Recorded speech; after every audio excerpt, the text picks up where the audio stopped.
Hello there. Come closer out of the dark and sit around my campfire, why not? My name is of no great importance, but the stories I have to tell you are. Witness 4 lost souls journeying together through a grim world of perilous adventure. Be warned, though, these stories are not for the faint-hearted, and once you have heard them, you cannot unheard them. Bear witness to the Vagabond Chronicles. Holy shit.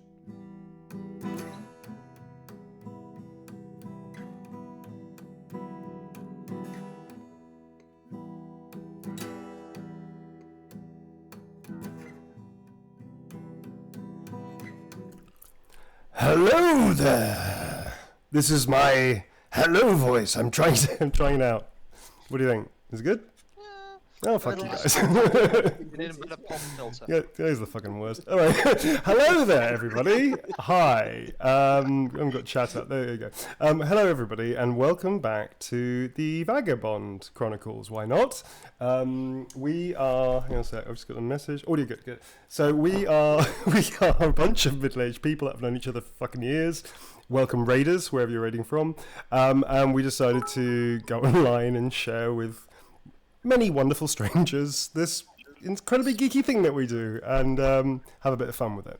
So that was a terrible, badly thought intro, wasn't it? Which is kind of in keeping with us. So I'm going to shut the fuck up. Hi, my name's Neil. I'm the GM, the Games Master, not Dungeon Master, because let's face it, there aren't that many dungeons in the world, really. Quite scarce. Kind of think it's kind of a pointless thing to call yourself a Dungeon Master. Anyway, I'm a Games Master of this world of Warhammer.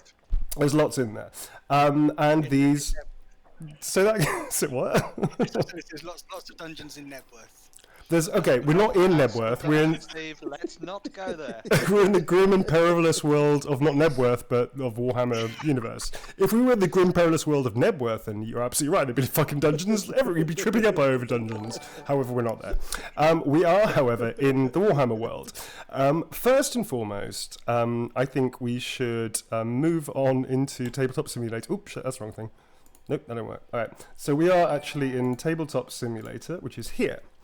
And before we get any further, because I have a lot of complaints from my players, I'm going to introduce the players and say hi to my friends. Yay! Hi, so, one by one, I'm going to use initiative order, like this, to actually do it because it's structured well. But also we want to say hello to our wonderful mod, Yogo11, who mods our RPG group. Hi, Yogo. Hey, Yogo. Hey, Yogo. And I believe that Blue lurks around as well and pops in every now and again. So hello to Blue Medics. Blue Ars Medics as well. Blue. Yes, mysterious Blue. More mysterious than our player character's story origins. So without further ado, let's say hi to our community. And say hi. Hello, community. Hello, thank community. you. Hello, guys. Hi, thank you very much for tuning in yet again. This is chapter 6, which is the Sinta Klaas, not to be confused with Sinta Claus, because otherwise there might be some copyright thing. Sinta Klaas Massacre, part 2, The Day the Reindeer Died, which is about as cryptic as it's going to get tonight, folks. We have players. At least just not the penguins. Just, well, you know, we crossed the line with war penguins. I gave you and the community what they wanted, and I regretted it instantly. So, I'm going to turn myself down. Oh. So, we're going to go... We love the war penguins. I like the war penguins too, but don't you think it's crossed a boundary that we shouldn't have crossed? No, we're in a grim world of perilous adventure. With high fantastical war penguins, don't you think that breaks Yes. the illusion somewhat? Name them. If creation hadn't wanted us to have war penguins, it wouldn't have given us too much time on our hands. That's entirely fair. Exactly. That's entirely fair. Okay, so we're going to start off and say hello to the players. We have first up Pete, who is playing, and this is Pete's character over here somewhere. There you are. Yeah, there you go. Hi, Pete. You're way Hi. too big. Make you small. Rude. Q Pete. Hello. Go for Pete. I'm Pete. Q Pete. I live in Australia, and I'm playing Teddy, the wonderful little halfling This guy here. thief. who is quite angry and scarred and has a mysterious past that we're going to find out about eventually, but hasn't really come into the story just yet. Indeed. Thank you very much, Teddy. You're also the master of cowardless fleeing, I believe. Cowardful. No, hiding and Oh yeah, sure. shooting Sorry, from range. you can't see my fingers because they're air quoting right now because it's a radio thing. But hiding, sure, okay. Strategically, Tactical. a strategic avoidance, I believe they call it. Cool. Absolutely. Okay, so good day to Pete. Next up is our resident doctor, Dr. Steve. I'm not telling you what doctor he is because it could be anything. Could be cosmetics. You don't know. He could have his own TV show. Who knows? Doctor A doctor of cosmetics. Could be. Ooh. Yeah, that's true. I prescribe Maybelline to. Oh my god! I just spit vodka all over my computer. Hang on a second. That's where I saw you going as well. I just literally. Oh my god! I just While you spilled do- liquid all over my computer. Sorry, carry on. Sorry to interrupt. That was the best introduction I've ever had. Vodka torrent. Yes, I'm Steve, and more importantly, I'm playing Siegfried Hauptmann, Corporal Siegfried Hauptmann, who is a squire in the cavalry. He's yeah, sort of a very proper person. He's an adult and likes things 17-year-old, to isn't be he? Just so. Yeah, he's 17. He, as you know, as we've said before, he doesn't really have much of a mysterious past because he's only just grown up, really. But he longs for the day when people will sing stories and ballads and tell sagas about his exploits and about his good manners, which you know, It's obviously good is manners. So, I can just hear it now. There once was a Sorry, tale. Come is listen he to a a tale of a well-polite boy. That'd be fucking did someone just awful. ask if he's a virgin, or did I just? Yeah, I thought he was a virgin. I'm pretty sure that there's all. that voice in my head. I seem to remember. I seem to remember as like a teenager when we first started playing all these like games and stuff. It was like the most. It was like the agency of all characters to like prove that they've had sex. We were like, bearing in mind, we were 13, 14, so we had no idea really what sex was, about something that we'd like to do and try one day, that your characters would always try and have, like, sex to prove to the other characters, there, I'm an adult, I've had sex. It wasn't really, like, romantic. It was more just, like, a thing you had to tick off. I've done it. It was like that. It was like that. It was done like, I've done it now. I just done spent the 5 sex. gold buying a really nice dinner for somebody I just met. Like, I rolled a fellowship test to make them think I was really charismatic. And then I'm now sneaking out of a window 3 floors up. I may play Dungeons and Dragons, but I'm very sexy. It was literally that. So, Age 13. Sexy because I play Dungeons and Dragons. so that Yeah. was. Oh, so I got to turn the overall sound up a bit. Just give me 1 secondo. Let's see, laptop audio. There, try that. Sorry, thank you very much, Yoga. Okay, folks. So that's with our little glimpse into our sad teenage lives. Let's move on to Tommy. Hello, Tom. I call you Hello, Tom now. I don't call hi. you Ratkin anymore. Yeah, you were calling me Tom. Yeah, I'm not my character. I am You are distinct Ratkin. from it. Yeah, I play Ratigan, who is a hedge wizard, and he literally did grow up in a hedge. He grew up in a hedge, in a, like tiny village. So he's quite simple, and has been established in the amazing fan art that we've been getting from Hidden Heroine. We should talk about the fan art in a minute. Shouldn't we? Let's do that in a minute. Yeah. So yeah, Ratigan, he kind of just figured out magic by accident, mostly by sneezing it. And when he just really wants something, he just kind of like force sneezing it, I guess is the way. Force And he, sneezing. yeah, he dresses in, You say just he say force stole a sneezing. bathrobe. The first inn he stayed at after he left his village, he found a bathrobe and he thought it looked like a wizard's robe, so he stole that and wears that. And he has 2 ferrets He's got that 2 he found, ferrets, that's 2 right. wicked ferrets that I'm going to figure out names for at some point. By the And one way- of them, By the way, I have to interject here on the subject of ferrets in your pockets. Not a single Ferrets in player your seemed to have mentioned during the last chapter when you were racing down the valley wall and one of the ferrets literally like hairballed up a spell. Not a single person mentioned that. like apparently that's normal from where you come from. That's like within the realms of possibility. Like It wasn't. blasé. It wasn't the most. It wasn't the most odd thing that had happened to us that day. To be fair. Yeah, in fairness.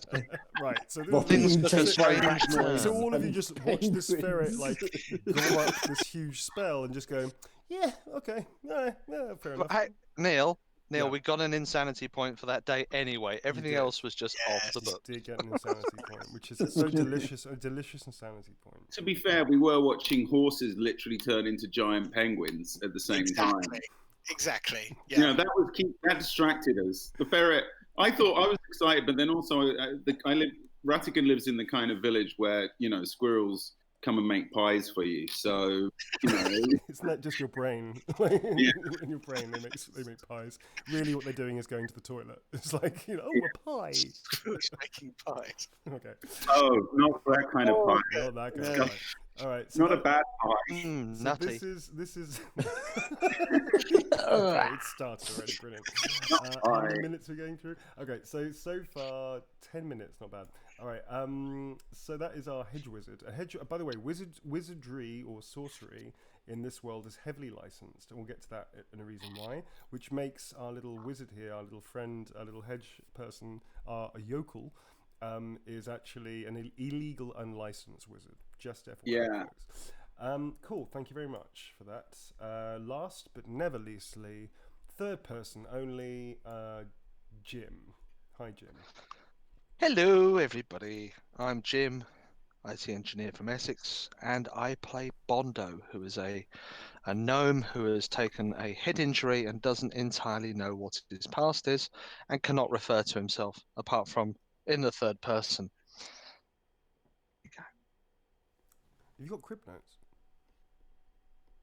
Jim? No, I'm just really focused today. I've done a lot of housework and a lot of DIY, so yeah. Like, you just like blanked out. Well done. we just like talking, and then you just started thinking about all those dishes, and just went. Yep. Jim. What? All right. So kudos to you for the housework, sir.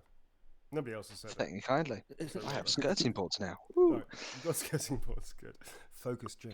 Okay, so I think that's wrapping that bit up. Well done. This is possibly the most adult introduction we've ever done, talking about various issues.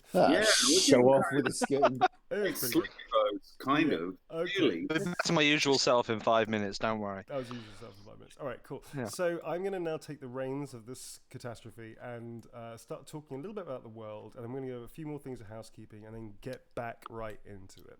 So, as you saw from the main, I want to say menu, but that's not true. It's not interactive.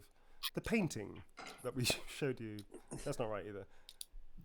The print? Oh, come on, folks, help me out. The poster. what? Oh, of course, you never watch the episodes, do you? You don't watch the episodes. You don't watch any of this stuff back, all the hard work. It's just like a jolly for you. Okay, fine. You know what? Fuck it. Is this fun? This is fun. So the very first thing that you see, folks, when you start the show is a big map of the world. The world looks like our world. It is the old world of Warhammer, and the new world of Warhammer and all the rest of it. That's the entire world as a big map. It is very reminiscent of our world. So there's a place that looks like South America, there's a place that looks like Europe, North Africa, etc., etc. And this particular area is set in essentially what used to be the Holy Roman Empire, which is what is now Germany, Austria, Hungary, that kind of area.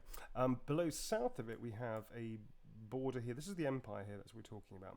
Below the bottom there is a long range of mountains which goes into another grey mountains. These are the World's Edge Mountains, and these ones going north are the Grey Mountains. Our characters are in the Border Princes just here. There is a town called Mortsheim, which they all met. They then joined a wagon for various reasons to try and escape whatever pass they were trying to escape. Sorry folks, I'm just going to you're going to rejoin in a second, Steve. I think Steve just dropped.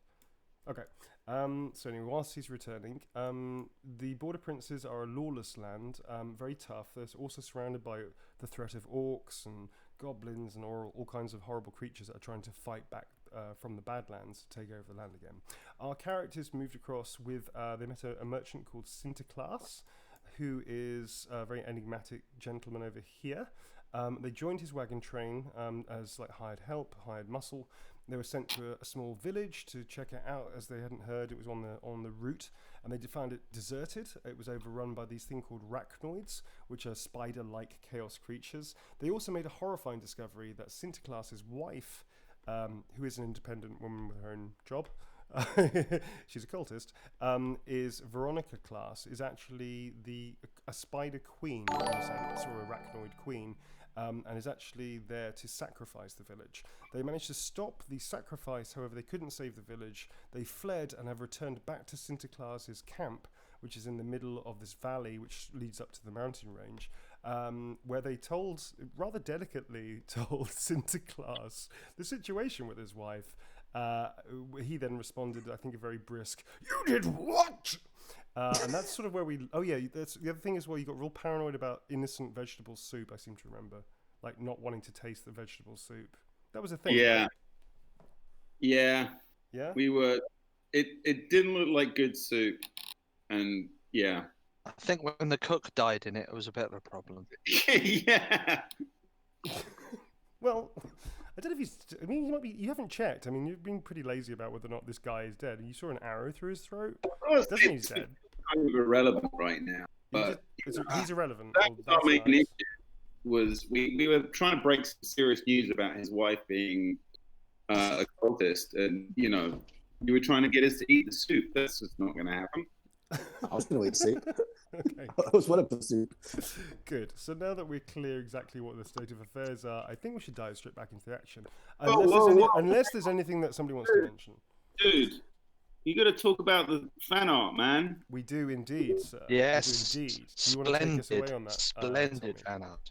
We've been getting some amazing stuff through. Firstly, of course, from Hidden Heroine, who has been doing amazing pictures on Instagram, which I think we're slowly beginning to put through onto our Instagram. And our Instagram is, Jim, what is our Instagram?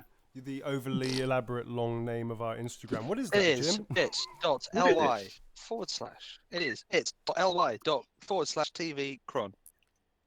What? What the fuck was that? What are you slow down. The short Okay. version, you Well, bunch of gonads.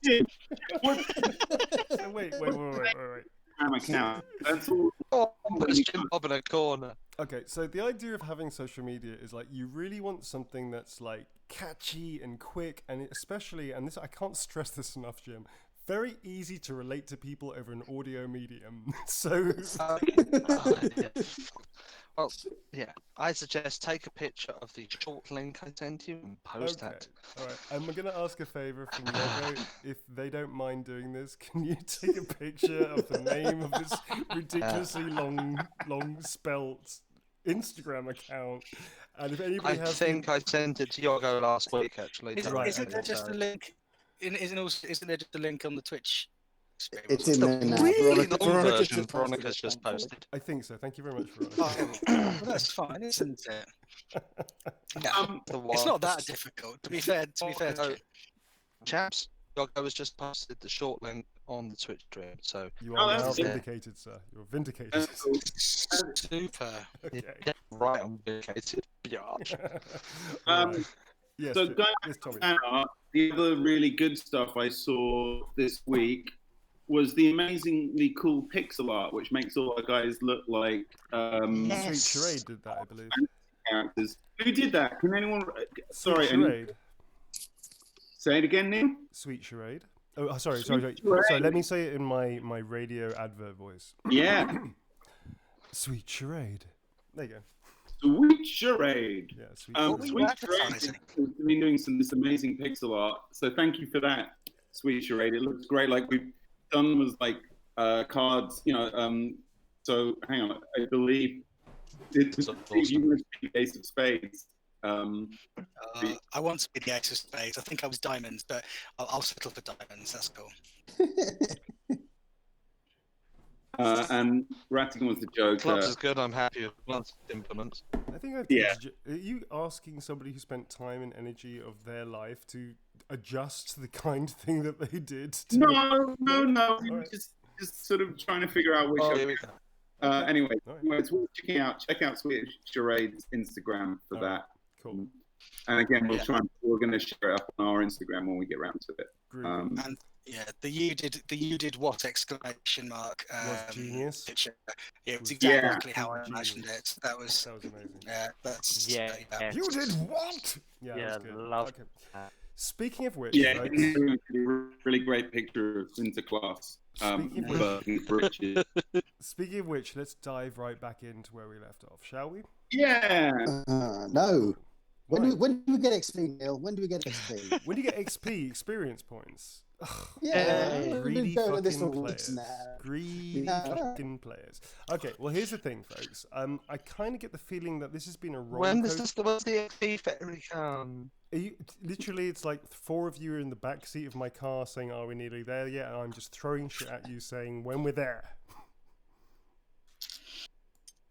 See, We're That's there, what happens. what? You quieten down. So you're not giving us any, is what you're saying. No, I'm not going to give you any fucking XP. No, there's no way. So basically, you will get XP, you greedy little players, to advance your character, make yourself stronger. So I had to then up the things that I have to try and kill you with. Sorry, I said kill you with. What I mean is challenge you. And then I'm basically it has to be a Also natural, kill. also kill. There has to be a natural pause. So I'm thinking probably at the end of this little sort of tutorial level, which is kind of what this is. Then you'll get your push right valuable thumbstick to XP crouch. points. Yeah. Can you imagine if Trump played like role play games? like, can you imagine? No, I didn't roll a 6. It was 9. It was 100. It was the best roll. 34. It was critical, yeah. I rolled under my weapon skill. No, you didn't, Trump. It's well. What would his high fantasy name be? Donald Trump. That's his. Lord Emperor Trump. Lord Donald Trump. He's not a real person, Neil. He is a made-up character. He's a made-up character. I said he's already role-playing a president badly. He is Yeah, role-playing. exactly. Donald Trump would only want to play Donald Trump. I mean, He would that's play Lord Donald Yeah. Trump. It'd be his name. He'd be like, Yeah, a okay, yeah. merchant or something. I mean, amazing merchant. You haven't got any gold. I got gold. Best Yeah, merchant. He Fuck me. actually, if for a good sort of it's a related thing, there's a Twitter feed channel, whatever, called D&D GOP, which is Oh my god, it's so good. the Republican Party would do if they were playing Dungeons and D&D, Dragons, which is worth a look at. Okay. you should check that out. I might get you to On like rift some of those off throughout if we have dead time in the show. All right, so let's get back into Right. it, folks. So last we saw our players. We had Ratican, Bondo, and also Teddy. Were outside trying to awkwardly ignore the dramatic scene unfurling inside of Sinta Klaas's his wagon. I believe that Ziggy was very delicately trying to break the news that his wife. You were reading a book, weren't you? What was the book called? On how Oh, to... it was a pamphlet on how to break bad news. Yeah. When he was in a waiting room. It was like a 3-step program, isn't it? It's like a 3-stage plan. Like He did ask him if he wanted anyone else to be present while The he stage while he one. told them. Yeah. Stage 2 is allowing the person to then get a drink. Stage 3 is helping yourself to a drink to break the ice. Yeah. At any minute now, he's going to offer him a hug, but we're going to see how that goes. Okay, so last I remember, he was holding you by the lapels, screaming into your face, "You did what?" At that point, Tommy and Bondo and Teddy sort of went and sort of like, shimmied their way down this little Step steps. away, Step not away today. from me. Saunter away. Yeah. You were then met by Donna, who then said, "Oh, don't worry, he gets into these moods, but he's a pussycat. He'll calm down soon." At that point, would you like any soup? Which you all then were real fucking paranoid. It's just fucking soup, folks. Like There was an arrow in the soup. That dude No, there ate the wasn't soup. arrow in The the arrow soup. came out of his mouth. Yeah, but not What a only rough after he day. offered the soup, not like the soup was offered. The arrow is Muhaha. in the soup. The That's arrow was the. not the soup. That's what Ratican definitely thinks that. Oh wait, it was Raskin arrow can soup. think that. Arrow soup, not for me, thank you. Pointy. Wait, Okay. Yeah. So okay, fine. Let's recap that moment. So Donna sort of sips the soup and offers it up and goes, "Oh, it's lovely. You should try it." And at that point, this arrow goes through his neck and through his mouth or something like that, through his neck, and just and then he just sort of keels over into his own vegetable soup. The irony of his death is palpable. And then he just keels over the cauldron, spilling liquid all left, right, and centre. And then Bondo's just about to drink some soup, and Ratty smashes it out of his hand and goes, "Bad soup, Bondo." Bad soup. Bad soup. Okay, that's a very good way to start. Bondo was looking forward to nice hot soup. Okay, so at that point, after you say all that, all of you sort of like, well, I don't know what you're doing actually. So what are you going to do, folks? What's going on? Didn't a bunch of arrows also start flying through the air? Yeah, but we're going to sort of elongate that moment and get to that point. Oh, It's just part of the show. It's like we're all in slow motion right now. Being retconned now. Mhm. So Ouch. Ratty, Bondo, and Teddy, what are you all going to do? Well, I've just yelled arrow soup and knocked it out of Bondo's hands. That's your action over, sir. Thank you very much. Yeah. Teddy, That's it. Bondo, what are you all doing? Well, Teddy I'm is just shouting, horrified "Take someone's cover." taken my soup. Teddy, yeah, you're horrified. That's your action, sir. Thank you very much for playing. Okay. Teddy is- Teddy, what are you going to do? In fact, I'm going to dive back into Santa Claus's wagon. Excuse me, we have no lawyers. Santa Claus. Sorry. Right, Mark. Frog in my throat. Diving into Santa Claus's cabin and going, "Take cover! Attack!" Okay. That's good. Wouldn't it be really funny if this was an accidental crossbow discharge and you just dive into his take cover attack? It's actually just like an accident. Okay, we know that's not the case, but anyway. So you And Ziggy's dangling by his lapels, and he says, "I don't know why you're so upset. She was obviously a bad one." okay, as that happens, you hear this, "Take cover to fucking attack!" and like Teddy just dives through and slides his way into the bookcase, and the bookcase just goes bonk, and one solitary book just falls off and hits him in the knackers. Oh god, another fake point. Another fake point. They're there to be spent. So yeah, Santa Claus has you there, and you see him, and he turns around and goes, "What the Dickens?" Oh, can we use Dickens? The Dickens family still have an estate. Fuck it. What the Dickens? And he just turns around and stares meaningfully out, and he looks back at you, puts you sort of down because he's lifted you off a little bit off the floor, like on your tiptoes, and starts stomping towards the front of the door. At that moment, folks, is when all of you hear this kind of like,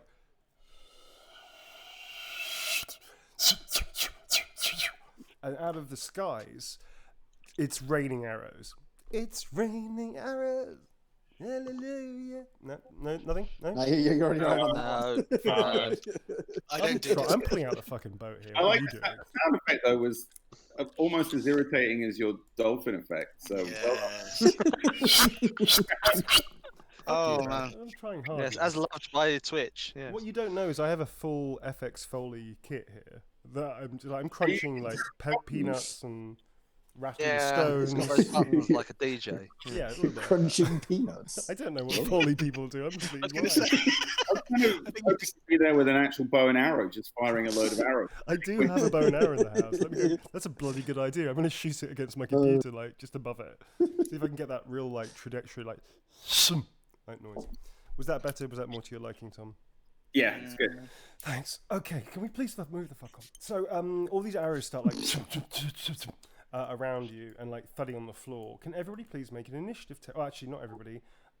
Can Bondo and Rattigan, thank you, please make initiative tests. I'm rolling. I got to get under. Oh, you got luck. Your new luck starts today as well, I believe. So Yeah. I got to get under 26 for my under initiative. 26 when you have luck as well. Oh, yes! What do you get? Oh no, with luck I pass. With luck I pass. Where's your dice? These ones. 27. These ones. Roll 27 With on my luck, initiative. you will pass, sir. With luck, Yes. you will pass. Okay, so your luck is down to this. Okay, so you managed to like literally kind of do one of those no diving things, and you sort of leap over the corpse of this guy. And actually, what you do, because you do it so well, you're so lucky. Your hand is dangling, and it just hits like part of his cheek, which is covered in this thick vegetable soup, and as you're diving, you go, and you put it in your mouth, go, and you just like land on the floor and slide a little bit. I don't want to eat corpse soup. It's not. It's Oh, vegetable. he's dead. He's Make your mind up. barely dead. It's vegetable soup. He's clearly dead. It's on his face. Fine, it was on his hair then. Oh, It's cream. Don't ask which. Listen, I'm not soup. gonna- Can I take the ladle from his hand as I'm falling? Fine, you can do that. You take the ladle, you go into a combat roll, and as you stand up, you sip the soup and go, vegetables. Needs more salt. I'm taking shelter behind the cauldron with You the can soup take- in. yeah, you're gonna flip over the cauldron, so it's like a barrier thing. All right, cool. Well, I'm covering myself in soup. All right, so you're now covered in soup. Okay, so It's you're covered in camouflage. vegetable soup. All right, Isn't it like really hot? It's just like come off the cauldron. I was going to say, covering yourself in boiling soup. Can you please It's a make a risk terrible idea. test? Can you now please make a risk test? Let's have a risk assessment. Kind of like a cookery test, but like without the skill. So basically, I'm a going risk. to burn myself. Well, this is the first time we've done a risk test, I believe. So risk test is like a basic chance of getting injured. It usually starts at 50% and then gets pluses and minuses from me, depending on how risky I think this endeavor is. It's an automatic wound regardless that you get. So it's like tripping up over a tree stump if you're running blind through the woods or something like that, right? So this is now you rolling into a half full vat of steaming hot soup, trying not to scald you all knackers. It's not, I mean, the guy ate it. The guy Oh, ate it's it, not yeah, but sure. Okay, boiling. so roll your dice. These two over here. Yeah. I'm going to give you you have to hit 40 or under not to get injured by this endeavor. All right, 40 or under. So rolling. that's a, Shit. yeah. You do the kind of like physical equivalent of putting your foot in the bucket and then getting your foot stuck. Only your foot is now your body, and the bucket is the enormous cauldron of soup. Am I just like basically head first in the soup with my? You dive headfirst into a vat of soup. And a surprise. So now you take one wound. So Okay. you've got 6 left, I believe. I know I got 5 left. I'm on 6 at the moment. Yeah, exactly. Cool. Okay. Yeah, I've got 5 left. Okay, so now this is the thing that's going to kill you. I'm not going to regret because I don't want to live my life with regrets, but I'm going to No. laugh. Would want to go. I mean, this maybe it's the best soup he's ever had, even though he's scared of the arrows in it. Worth dying for. Yeah. There you go. I really need one of those little kind of like, what do they call them? Snare drum hits. I can just tap. Yeah, I'm pretty sure my friend Brian, who's also a Twitch streamer and a gamer and stuff, he's got like a whole bunch of cool shit set up. I need that. I need that in my life. Like a Every time you do it, I'm just going to go, wah, wah. Thank you. No, Okay, so- slowly we're building something that is approaching professional level. Excellent. Slowly. All right, so you dive into a half full. I'm head first in the soup. Nice. Okay, and Bondo, I didn't ask what you rolled, but your initiative is woefully low, isn't it? So how you And need to the roll? roll was woefully high, so What did you get? I avoided a critical fail. Let's put it that way. Good. That's always good to know. Okay, so critical fail, Yeah. folks. For those who are joining us, when you roll, all these details are characteristics are percentile based, and if they're like out of 10, then you can convert them into percentile very easily. The idea is we roll this thing called a D100, and we have to roll equal to or under that. There's some skills that can increase your chance of doing it, or some factors that decrease it. So critical, 96 to 100, regardless of any bonuses you have, is always a fail, and it's a bad one. Likewise, a 01 to 05 is a critical success, and that's usually super good. So just bringing anybody up to speed that's not familiar with what we're doing. For $80, we could get Michael Winslow on Cameo to do us some sound effects. Get the fuck out. Maybe that's a plan. For 80, $80, he will do some sound effects for we us. should definitely now do a charity drive to get Michael Winslow to give us some sound effects. Michael Do Winslow not put being shit the guy like off that in Police my head, Academy. Pete. Don't do that. Because now I I'm think thinking it's a Brian brilliant Blessed. idea. After that, mate. I want Brian Blessed. I want Brian Blessed so bad. Not like Is he one on Cameo? physically. What? I mean, talent-wise, not like physical. Well, he's got a big beard, I guess. No, No, just he's not just on not Cameo, physically. He's not unfortunately. like he's just too much of a man for me, I think. Come on, yes, You know you love it. love it. No, it's too weird. Sorry. Okay, so Distracted by that. Anyway, he's not on cameo, so it's Michael Winslow. he's not on cameo. Yes. He is in cameo. Just stop talking about it, Pete. Focus on the game, man. Focus. Oh, I was. I'm like Give you fucking- ideas. I'm like a dog when squirrels pass. Like squirrel. I mean, just be gentle with me, Pete, because I just can't take it two things at the same time. Okay, so where are we? Where the fuck are we? Pete, what are you? No, fuck you, Pete. Jim, what are you doing? You failed. Fine. Okay. I failed. I don't know what I'm doing. All right, you're now going to get hit. I'm going to roll to see where it hits you. That's on the. Oh, that's the head. So you're now going to take a arrow to the head. Not as dangerous as an arrow to me. But Yeah. Okay, that's going to be 7 points of damage to your head, sir. Do you have Whoa! any armor? Do you have armor at all? Do you have like a helmet? 1 point of armor on my head, my tin pot helmet. Tin pot, that's going to give And you I have 1. a That's 6 minus Toughness of 4. Okay, so that's 2. So you take 2 wounds. It's still a bit of a chunk of a hit there, sir. Okay. Oh, I'm done. It's Bondo's head. So what are you on to now? You're on 3 wounds left. Ouch. Okay, cool. So the arrows start raining down. You see, in fact, actually, obviously Teddy and Steve, you don't see this, but the other two do a little bit. It's kind of like one of those classic war movies where everything goes into slow motion and people start going no, that, and people start exploding. Only not explosions, but more like arrows, like raining down. On them. And like somebody's like, it's pepper pot. This guy over here is running like forwards and stops, turns back and runs backwards, and he just gets pepper potted with arrows and just kind of collapses. Actually, Bondo, you remember his name was actually Herr Cupid, and it's kind of there's a certain sense of irony, I guess, that he's now pepper potted with arrows. But he sort of goes to the ground and goes to his knees and just collapses. Other people start running. Another person is ducking behind cover over here. You see the medic, the field medic, which you know to be like a doctor or an ex-doctor or something like that, a herbalist, who is a guy called Dasher, or Dash for short, is now hiding behind one of the barrels, which a lot of his provisions are kept in, and there's arrows floating around. There is another person over here whose name I believe is Comet, and he's like sort of like hiding underneath. He's rolled underneath the wagon. But basically, it seems like it's random, but it seems like a lot of arrows. So it doesn't seem to be like aimed at anyone in particular. They're just pepper potting the entire camp like this. Suppressive fire, isn't it? Yeah, I guess if you're that kind of... Yeah, that would be a cooler thing to say. Thank you for showing me up. Good. No. Thanks, Jim. So, yeah, suppressing fire. No. Suppressing fire. So, yes, indeed, they are suppressing fire, using suppressing fire on the camp. Whoever they are. I guess we've got to go into initiative now, folks. At that point, Sinta Klaas steps out and then immediately steps back as an arrow almost like thuds into his shoulder. We're in initiative round. I believe, no matter what, Teddy has initiative here. No matter what, yeah, awesome. Sorry, Steve, go ahead. So I was going to say, where am I at this point? Sorry, have I? You've been like put back onto your feet. Am I still in his meaty grasp? No, he's put you down. He was stomping towards the door to see what the ruckus was, which was when Donald got something in the throat. And then you just heard this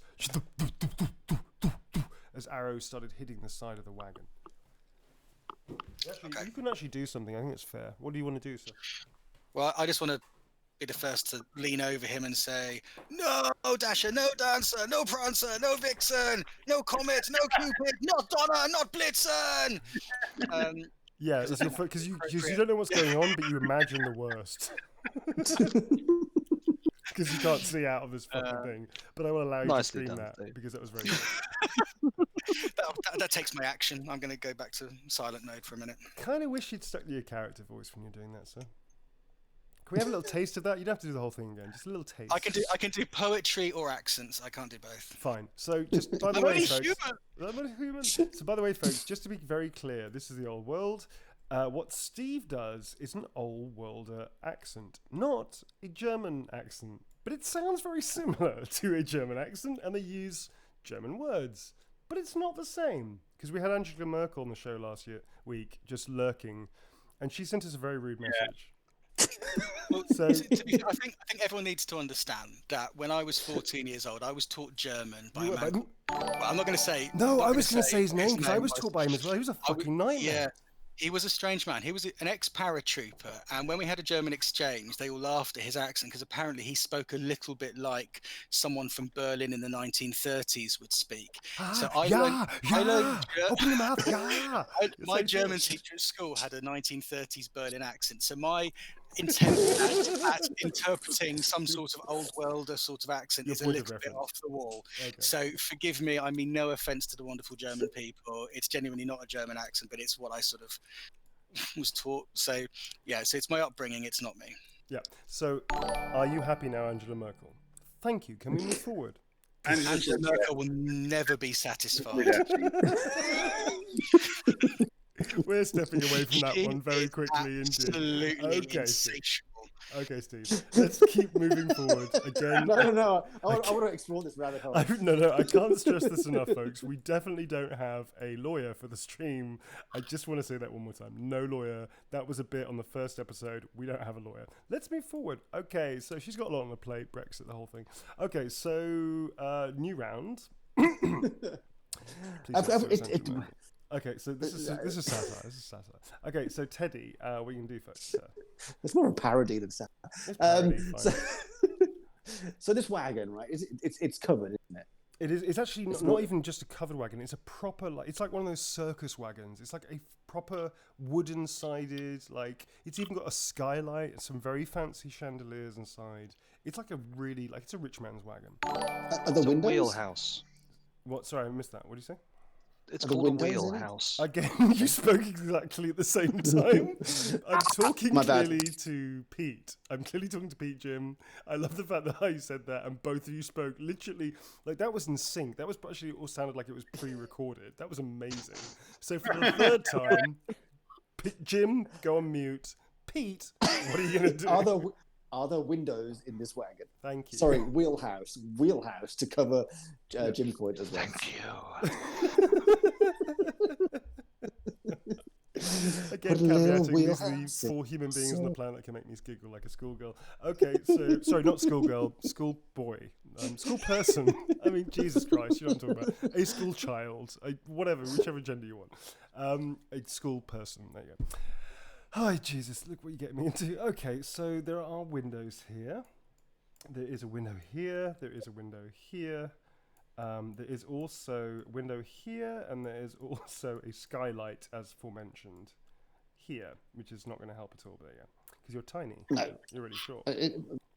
Okay, well, let's clamber up the bookcase and look out the window and see what I can see. Okay, so the bookcase is like in 2 levels, so it's like this and this. Okay, so you jump on top and you look out, and you don't see much. What you do see are the 2 fires, which, remember I talked to you about sentries?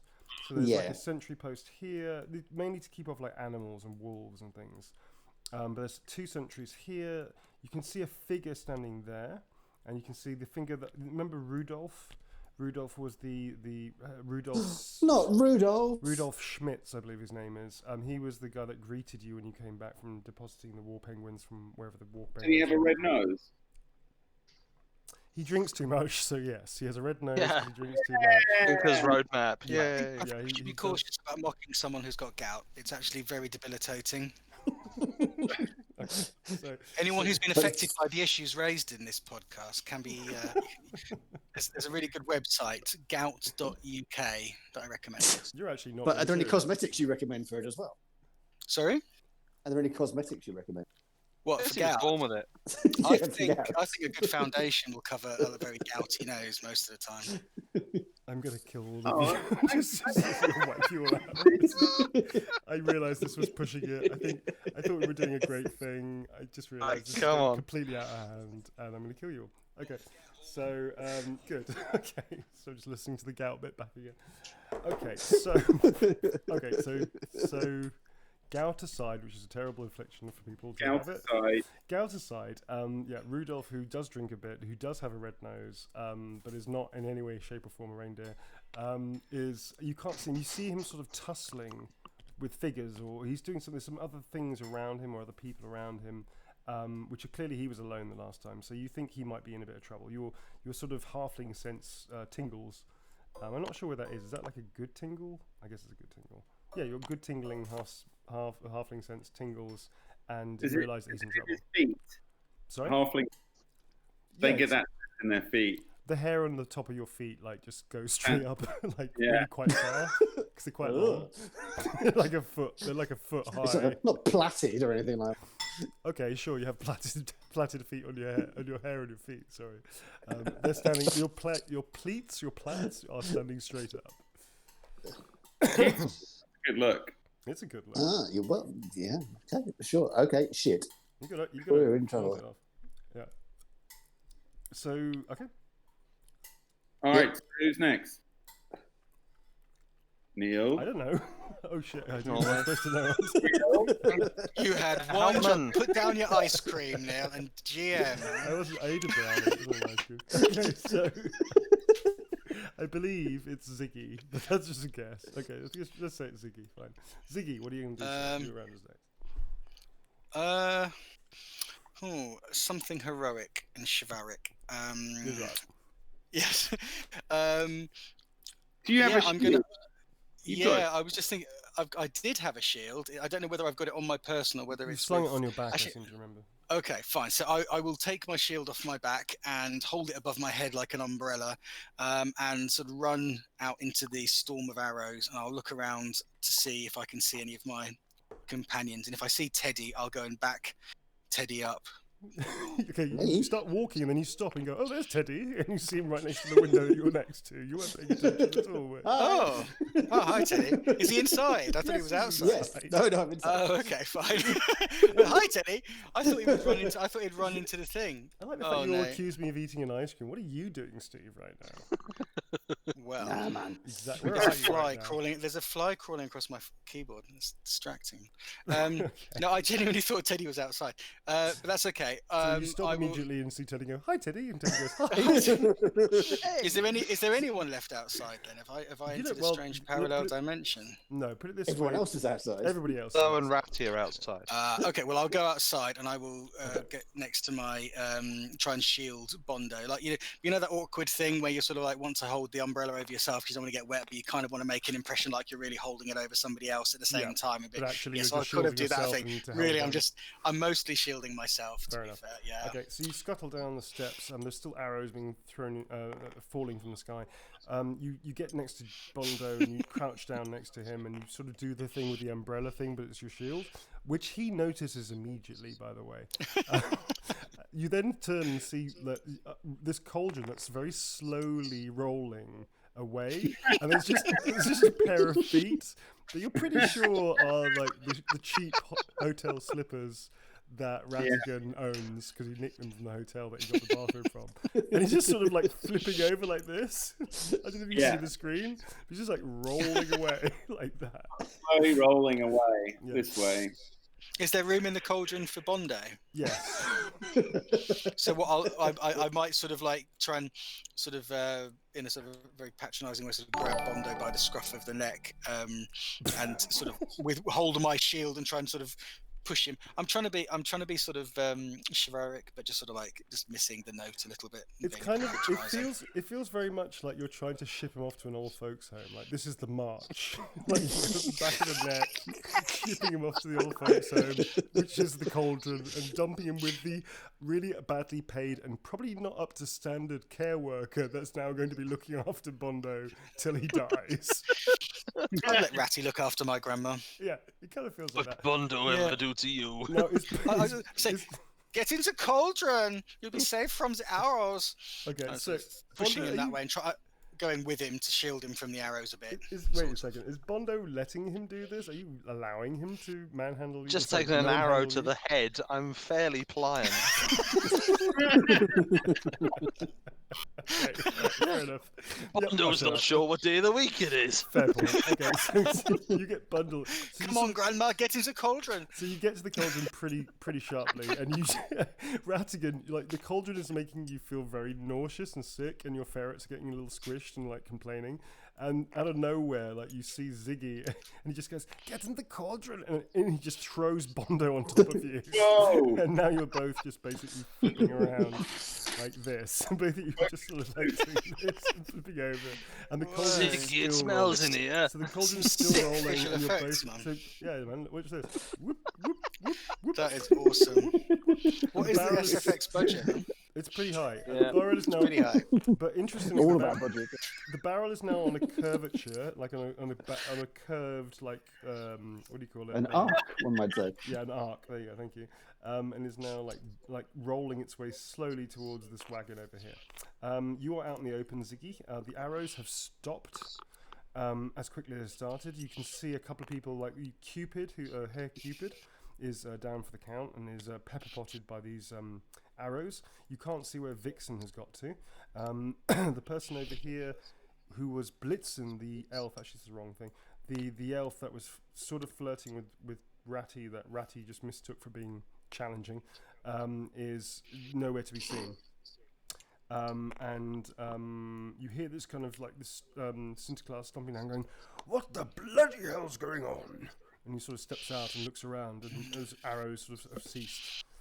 You also see Comet, who's like a very mercenary type over here, and Dasher, who is the sort of medic, the go-to herbalist medic guy, is still hiding. You can just see him peeking out behind the barrels, and he just makes the sign of Sigma, which is like the sign of a hammer over his chest. You can't see where the others are. There's another few people. I'm gonna say if I can. I'm gonna say, Herr You can't do Klaus. anything, but you can say something. It's a free action. I say, Herr Klaus, take cover. We're under attack, and I suspect your wife is involved. Although she won't have actually been firing any arrows because obviously I cut off her hand. But I suspect her henchmen may be involved. He just responds back, "You did what?" Okay, so that's all you guys. It's a new round. These people are doing something. Those people are kind of doing something right now. So let's go back to Teddy. Teddy, what are you going to do? So Rudolph is backing away to the fire. You can see silhouettes. Hang on. Whoa. I'm pretty Thank sure you, but Teddy a go, Yeah. and Steve a go, and Yeah. then just straight back to Teddy. it's the way it should be, baby. In all fairness, you just dived headlong into soup. You're lucky I'm not making you make a drowning test. There's no such test, Neil. Be Okay. honest. Fair enough. You know what, Tom? You made that shit up. Tom, I got super I made excited. it up because I pointed out that you skipped our round. Yeah, I got super I'm excited. always last. I got super Now I don't excited. get a turn at all. I want to keep you in the cauldron for as long as I can. So, but fair enough. You know what? You deserve a go. Thanks. Sorry. What do you want to do? So you've been rolling around this thing for a good turn and a half. As soon as Mondo appears in it, I'm going to withdraw. I'm out. But also, can I note? I don't suppose. Can we tell that we're between these tents now? Between these two wagons, these sort wagons, of. yeah. Well, you can see basically this is how the cauldron looks. You're in the cauldron, which is not a clever metaphor of like being in the zone or something.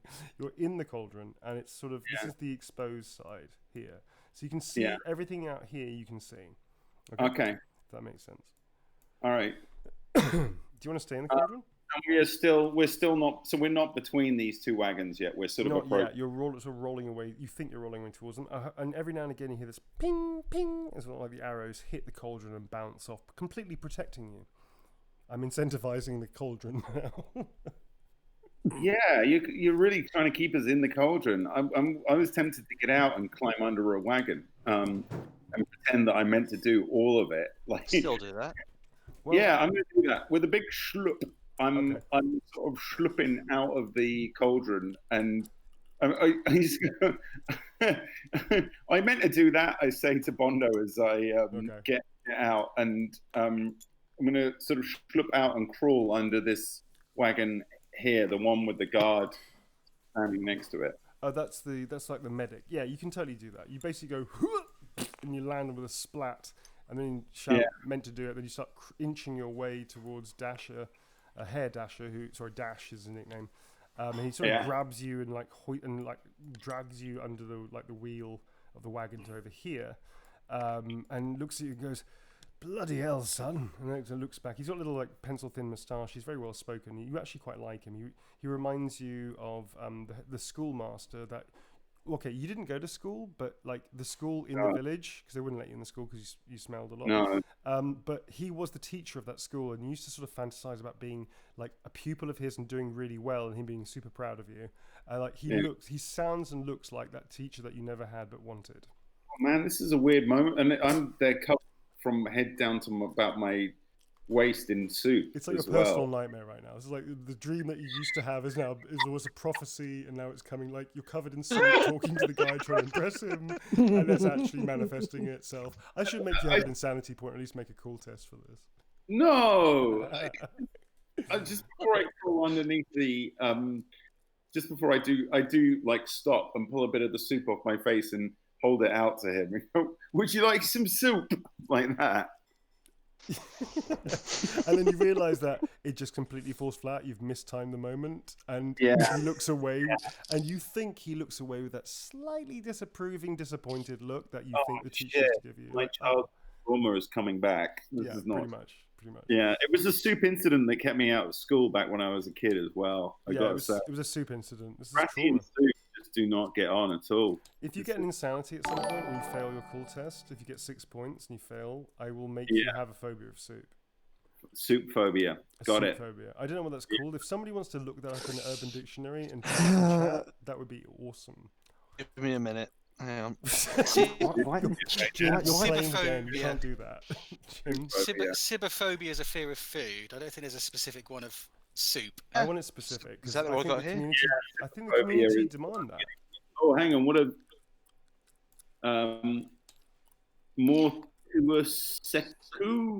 phobia is fear of playing with your food. I'd accept that too, which means you'll starve to death and die. So let's. Oh no, I'd rather just have a plain old soup phobia. But all right, It's Like in just superphobia. superphobia. It's great. Yes. I think we're spending a lot of time on It's this. it's not really a I'm thing, is it? sevenophobic. Yeah. Okay. I think you'd have to be very specific about what sort of soup you were allergic or afraid Vegetable. of as well. So, because broth might set you off, but a particular like a cream of chicken soup you might be fine with because they're quite different, aren't they, from a textural point of view? Consomme or something. Exactly. A consomme is very different. It's more thin and watery. Like, To a good hearty stew. can we please move on from this bit? I'm liking the idea of stew now. I'm hungry. Right. Yeah. That's what I'm afraid of. All of you just suddenly disappear when you microwave like canned soup or something like that. This is a show. Hold on. We have to tell people. Shotgun a don't tin microwave of a can Heinz soup. 57. What was that? Sorry, what was that? Don't put tin in the microwave. Public service announcement. Yeah. Oh yeah, just like Trump I've seen shouldn't it tell happen, people to inject bleach and drink bleach, we shouldn't tell people to put metal in microwaves. Fair enough. Yeah, don't do that. I think Trump did worse. Is probably not a defence for very much these days. I'm just love the saying. past No, someone. no. When you're in front of the Hague, they will not accept that as mitigating. Fair enough. Okay.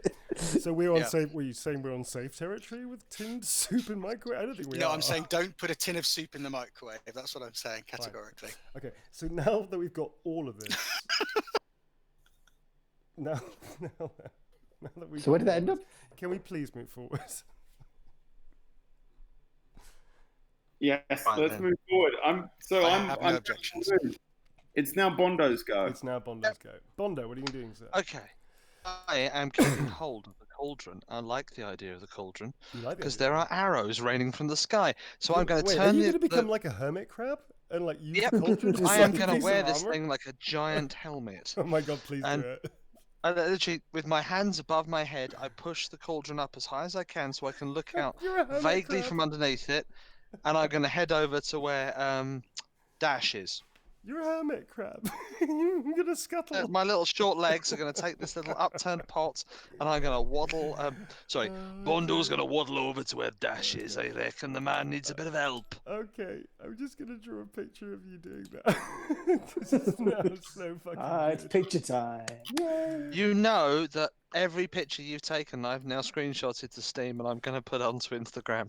Okay, do you have Sad Neil? Because Sad I have Neil's- Sad Neil and Sad Happy Neil, Sad Neil. By and the the way, Rabbi. by the way, folks, if you want to cast your eyes to the center, quick reveal: Sad Neil still exists. Yay! Sad Neil. I got rid of Left everything swap else. in that bad boy. I had to get rid of everything else because I had to. But Sad Neil. Right, Neil, I love it. Sad Neil. This is Sad Neil.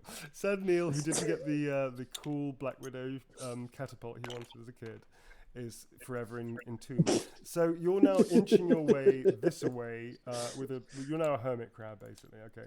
So I'm going to say that your ass and your back now have 1 armor point. which doesn't really make any sense because you never really get shot in the ass. But anyway, maybe you should. Maybe that should be more of a thing. All right, you start inching your way towards Dasher, who's now staring at you like, what the bloody hell?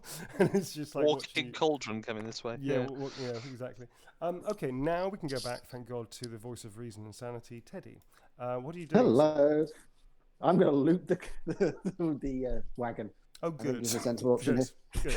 I've offered you a raison d'etre. I've offered you a moment of heroism, and instead you're going to go on the rob. Okay, good. Yeah. Your case in the joint. Okay. I think quickly while Sinta Klaas is out of there, see what I can grab that's worth any money. Oh my because God. See, I got to say, at the end of the I want to caveat, folks, that these aren't heroes. These are at best anti-heroes, at worst just like morons. I never claimed to Dancers. be a hero. So there's another like cabinet here. There's a massive picture of Sinta Klaas like wrestling bears. Like here on this farm. This is a Beautiful. bear. In fact, it looks like he's throttling bears actually. This is a bear.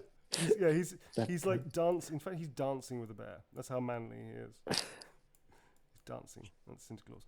You can tell by his big tummy, even though it's in black and white, which is very nouveau, very en vogue. Okay, so you want to try and rob? Oh my God. Okay, fine. You know what? This is your game. You play it as you wish. Far be it for me to try and give you purpose. So you're going to try and rob this thing. Okay. So what are you going to do? What are you going to try? Anything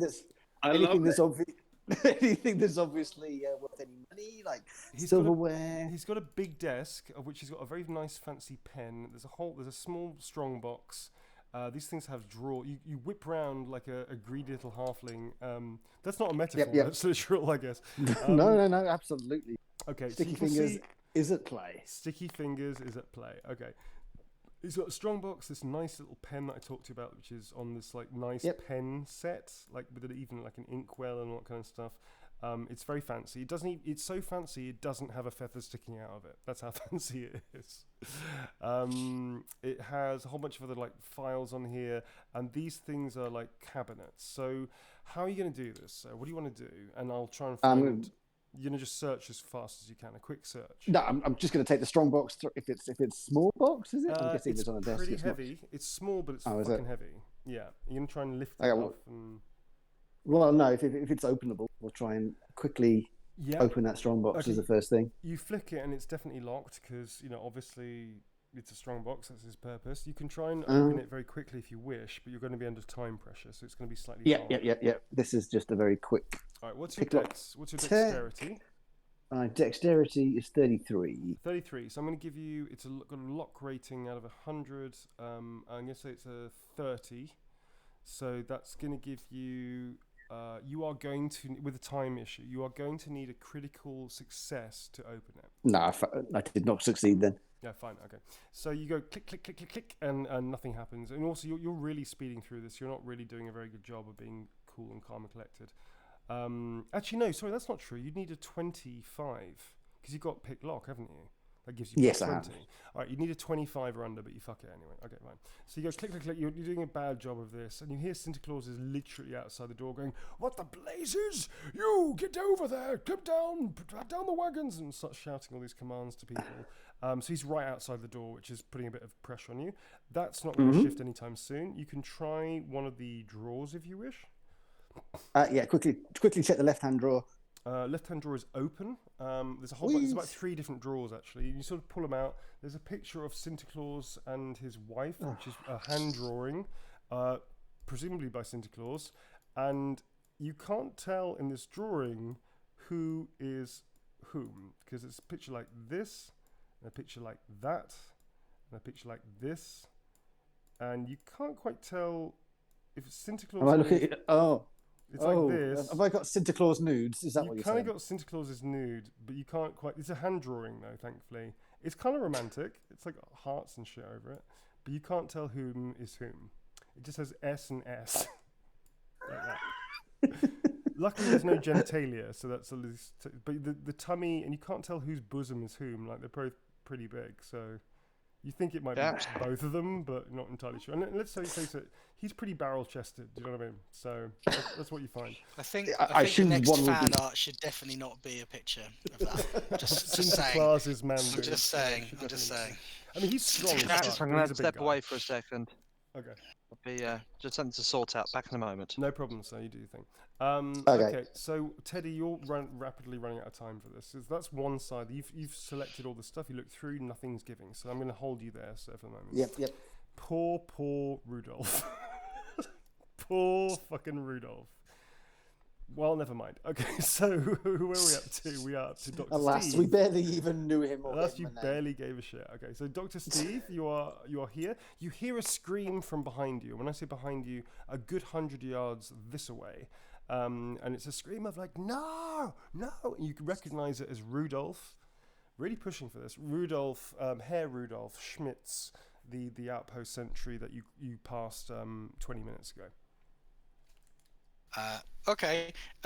Well, You sounds like see behind you Comet, who's the mercenary that you actually he and you swapped a few stories. You actually lied a little bit about your military service. I mean, you are in the military and you did see some service in a campaign. You may have embellished how many ogres and dragons you killed. Yeah, that sounds like the sort of thing I'd do.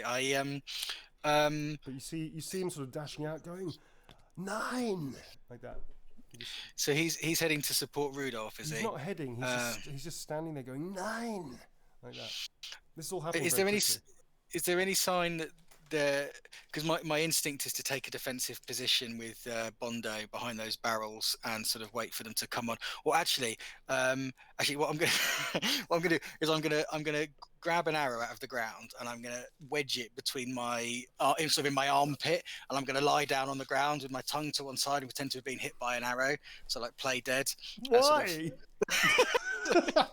Because I'm going to wait until the enemies come rushing into the camp, and then I'm going to flank. It's my genius.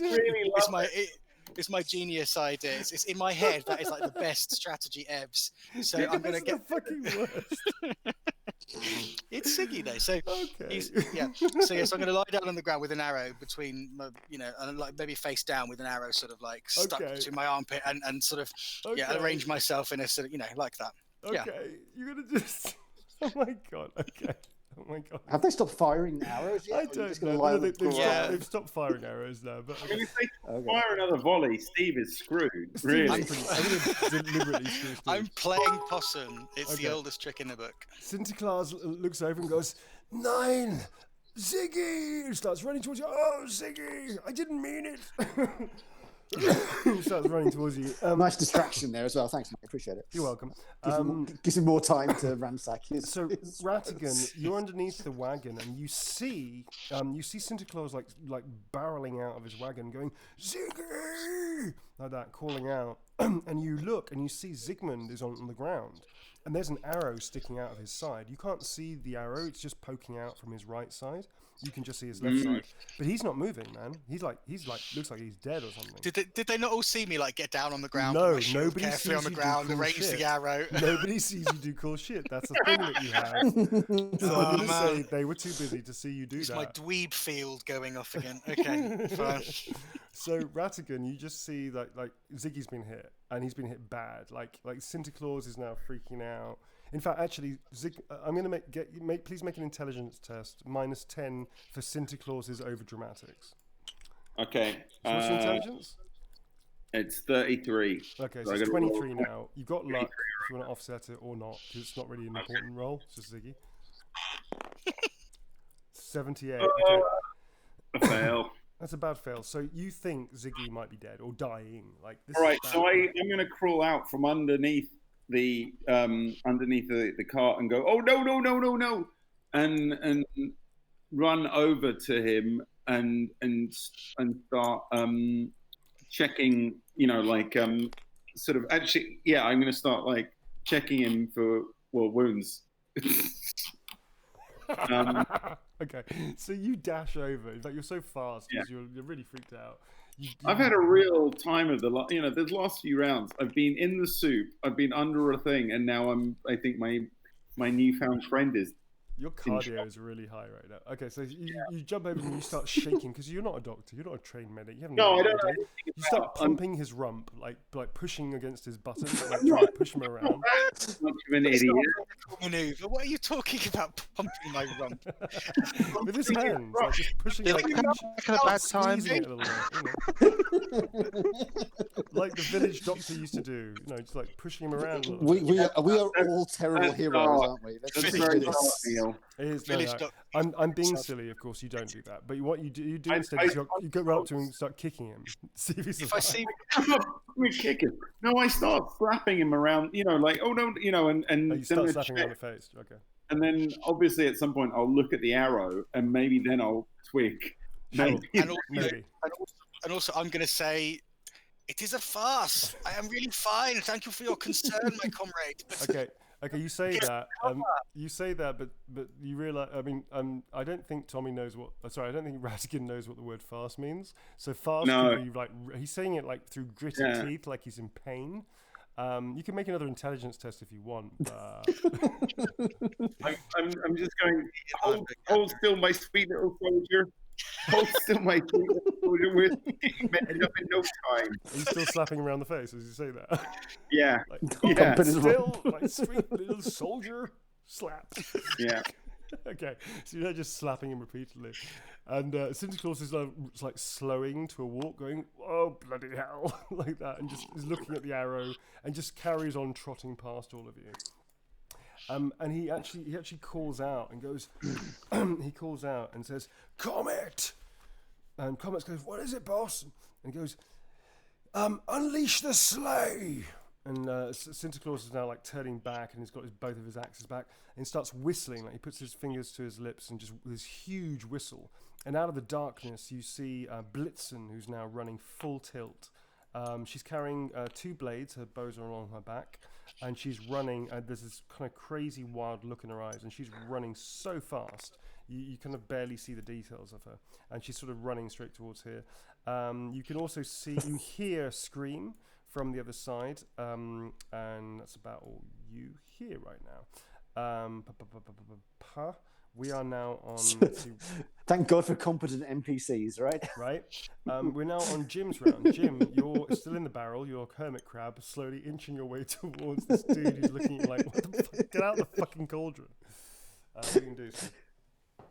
Oh, Bondo quite likes it in the cauldron. It's warm, it's safe, and it tastes quite nice. Right. What a I'm farce. trying to spy from under the cauldron as to where these arrows are coming from or where we're being attacked from. So, sort of a bit mystified, really, but just trying to get a case of the joint, really. Fair enough. No, as you can't actually see. I mean, they seem to be just coming out of the sky. However, they have stopped. Like you don't hear, apart from the screams of a couple of people that have been injured, or like a scream every now and again from one of the sentry posts. You don't hear anything else. Sinta Klaas at this point says, "Comet, unleash the sleigh!" And you see like Comet starts dashing towards over. You see another gentleman by the name of Dash. Oh no, that's Dasher over there, isn't it? His name is Bob. And Bob sort of comes round the corner, sort of like waves to Sinta Klaas after he hears that, and then dashes around this side again. You don't know where the rest of the people are, so I'm actually going to take them away because it's a little distracting. Yeah, and you hear this huge blood-curdling scream from where Rudolph's position was.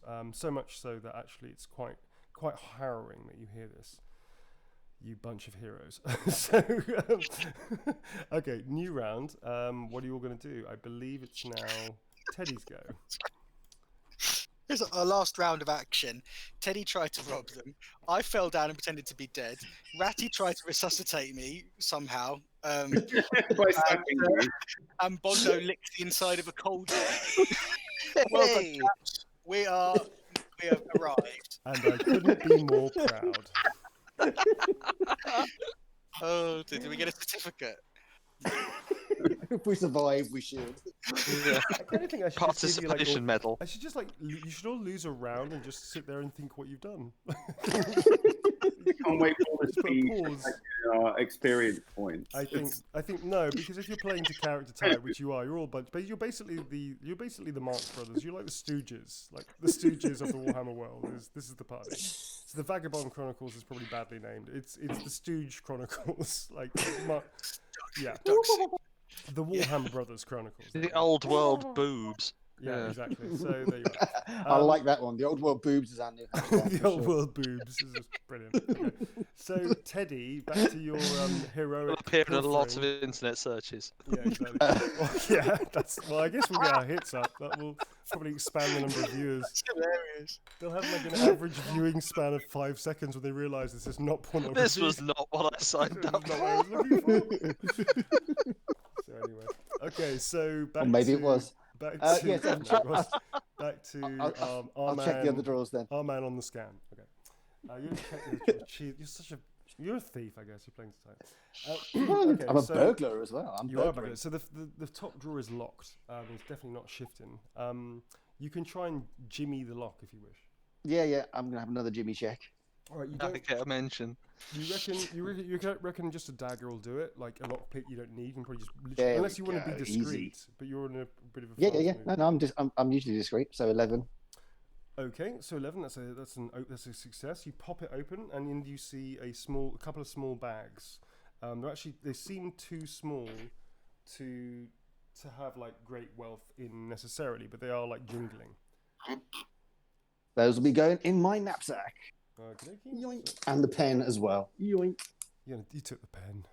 I did take the pen. I left it there simply just to prove That a was point Chekhov's about you. pen. I had to. It was Chekhov's pen. Okay, so you take the pen and the 2 bags and they're jingling, but they're hard. Like whatever's inside them feels very hard. So you take the pens and the things, and then you put that in your inventory, please. And that's pretty much all you can. You hear from outside. You see and hear from outside. Sinta Klaas stomping towards this wagon, and he just shouts, "Comet, unleash the sleigh!" Like that. And he starts stomping. And he's also giving commands out. So there's like. Oh right, he's on the other side of the. camp He's now. he's been Great. stomping straight through. Yeah. A bit more time with that strongbox then. Yeah, you also next see round. Blitzen through this window. You see Blitzen just zipping through. That's super speed. And you see the other 2 people that are alive also dashing towards this wagon here for some reason. So these are all the people that are essentially alive right now, which isn't great. You think you saw out the corner of your eye Ziggy on the floor, and then Ratigan comes over and starts like slapping him around the face.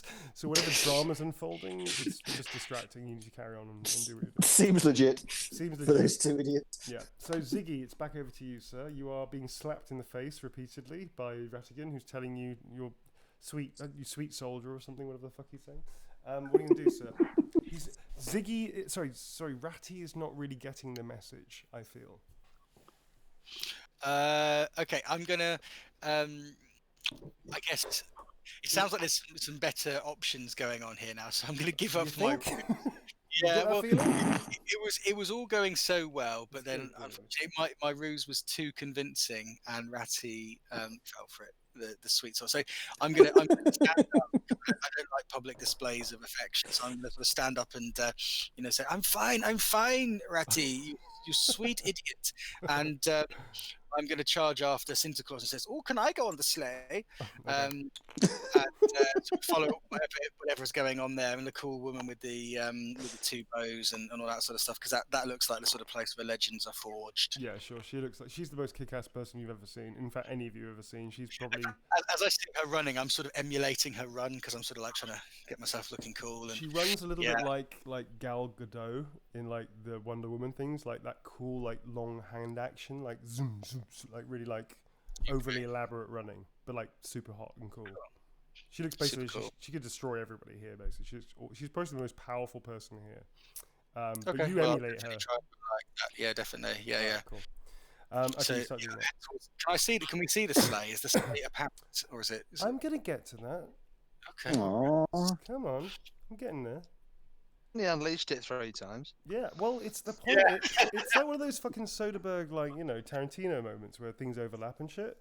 God, you have the attention span of gnats, don't you? It was advice. I get it. Fucking hell. DH butterfly. It's Okay. like Rashomon or something. Right, so I'm gonna just. That's not how I remember it. Ratigan, it's now okay. Miraculously, your slapping seems to have worked without even a roll, and Ziggy is It's back a to life. miracle. It's a miracle. And I look at my hands and I kiss my hands like, oh, I knew I had it in me. Oh, it's the power The legend of Ratigan continues. stagger after him. I'm going to stagger after him. Okay, you Just stagger going, after him. me. You can thank me later. There's a part of you that realizes, because you realize you're going to have to make an autobiography, but you can't read or write, so you're going to have to like remember this somehow. So you start making up a rhyme in your head, like, you know, one of those jingles, like how you perform this miracle. Like in your head, the seed of what the miracle story will become in about 20 years' time is now forming about how you healed the arrow from the soldier's like side or something. I think like 4 slaps to each cheek is a new spell. It's my new. That's That's what I'm. That's your healing. That's how you're going to heal from now on. Healing spell. Slap the granny out to someone. Okay, Tom, because you cast spells intuitively, that is now how you are going to heal people with your healing spell.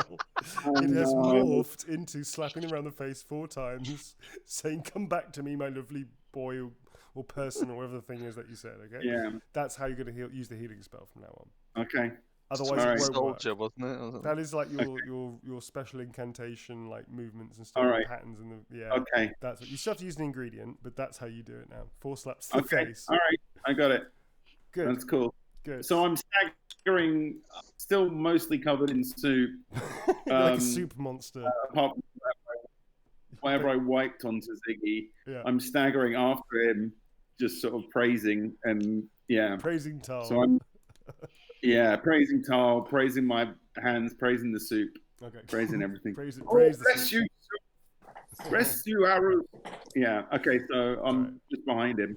You also notice there's some kind of crab-like monster, like scuttling its way towards the wagon. Can I just ask, how is Bondo seeing? So I've held it up above my head. Yeah, So let me draw a basically, proper this picture thing's of like a giant helmet. Yeah. I look All like right, a I half got it. helmet. Got it. It's like here's his head, here's his back. That's his little legs like working overtime, and here's his like hands like powering forward. And this is the kettle. It's just like, it's like this. That's the kettle. Okay, that's his little. And he's got a little pot helmet. He's basically a ladybird. Right. I was thinking more These Darth things. Helmet from He's Mel become- Brooks. No, you have an actual pot helmet. Like it's a pot. It's actually a cooking pot that you use as a helmet. It is massive though, so Massive, yeah. This is his cauldron thing that he carries now on his back because he's a ladybird. I really kind of want there to be another volley of arrows, so he just like goes down underneath it, like drops Yeah. down. That's the idea. Yeah. I think we can This arrange tortoise that. That's is fine. armoured. Let's see how we go. Let's not spoil the fun. Okay, so that is these are the holes of the arrows, or the arrows sticking out. I've made like these little dents, and he's now a ladybird. Thank you, Jim. Ladybird Jim. Okay. There's a children's book in there somewhere. Okay, so that's how he goes. I guess Jim, it's your go. Actually, what are you gonna do? I want to know what this sleigh is. I'm fascinated. I just heard it echo around the inside of the pot. I'm going to sort of hunker down in this corner here. Okay. Me, isn't it? Yeah. Yeah. So I'm hunkering down around here. Sure. And I've noticed, is Dash injured or is he all right? Dasher, the sort of herbalist medic, he's pretty afraid and he's shaking and his little moustache is quivering. But he managed to get behind the barrels, which took like a whole bunch of arrows, so he's completely fine. He's just very shaken up. He sort of looks at you, and he sort of looks at you wide-eyed as if like, okay, and sort of just doesn't seem to be able to talk to you or respond, and he's just completely freaked out. But he's just sort of like staring at the whole thing. He hears Sinta Klaas, and Sinta Klaas says, "Unleash the sleigh." He sort of comes to a little bit and stands up, and then just sort of he turns around immediately and starts fiddling with the fastenings above him. And you notice actually, because obviously you're an engineer wannabe, there's some kind of like dials and like not dials like electronics, like a dial, like a safe dial almost, and some other like cranks and things that he starts pulling and moving around as if he's like opening something or unlatching something. You see Comet the mercenary, who's now dashing around to this side and is doing exactly the same thing. And you can hear from the other side somebody working this. And you see the elf, who's now on this trajectory, is now sort of running past all of you. She's incredibly fast and is now probably, is presumably going to do exactly the same thing. Another person comes to these barrels here. His name is, this guy's called Bob. And Sinta Klaas is now walking calmly. Well, not calmly, but you know what I mean. He's walking with purpose towards the wagon. Yeah. That's your go, sir. These guys now start taking position around. The elf walks around to this, runs around to this side, and all of them start fiddling with this wagon. Sinta Klaas sort of walks across to the front of you, turns around and goes, "Gentlemen, gentle people, it appears we seem to be surrounded. We haven't heard from our sentries. The lights are there, but they are not present. We are assuming the worst. Unleashing the sleigh, we'll make our stand here." He looks at all of you and goes, "Good luck, gentles." And he just unleashes both of his axes and just stands there, like proud and just holding his two axes out. This man seems to not be fazed by what's going on. Like, this is something that may have occurred before, or the dangers of the Badlands on the Border Princes he's not unused to. He seems incredibly calm and collected. Like, he's almost resolved to taking a stand. There's no thought, presumably, to fleeing or to leaving this area. So obviously, there's a certain kind of obsession with that as well. What are you all doing? This is like more narrative now, because nothing seems to be happening per se. People are still fiddling with the wagon. The wagon's sides are now starting to make noises and to shimmer and to shake a little bit as people are adjusting things. But you have a round to do something. It's like 6 seconds. So what do you want to do? I'm going to sort of stand behind the cool girl, and whatever she says, I'm just saying it like a second afterwards, like I sort of thought of it first. She goes like, tighten that rope or something. I go, yeah, tighten that rope. Yeah, and that sort of thing. Being utterly useless and sort of emulating her. I will allow it if you say it in Old Worlder accent. Tightens that rope? Can you say it with like proper German verb? Tighten? No. Geschweinden that rope. Something. I don't know German very well. Oh boy. I think fassen Sie dein Bannon. Binden thing. I don't know. Okay. Like I say, I don't know German, and I don't know. Yeah, I think you were fluent. This is like a whole childhood thing that's now been blown out of the water. Yeah. Okay, fine. Right, fine. I don't know combat German. I can order in a restaurant, but I can't tell you how to ban a trebuchet in German. So that wasn't honest. At this point, you can see the elf is working quite hard to move all these things, and it's quite elaborate. And you realise, actually, Jim and Steve, you can both make intelligence tests, please. Oh, here we go. Right. Dice. Yeah, dice. Whoa. My intelligence is 31. You're a military man, so I'm going to give you plus 10 on that. And I'm going to give you plus 20, Jim, because you know how to drive a cart. Okie dokie. Right, so my intelligence is all the carts. 30, and that's a 48. I can't even pass that with. Oh, you give me plus 10, you say? Yeah, I can pass that with luck. Yeah, that's fine. Okay, so I got a 25, so I passed as well.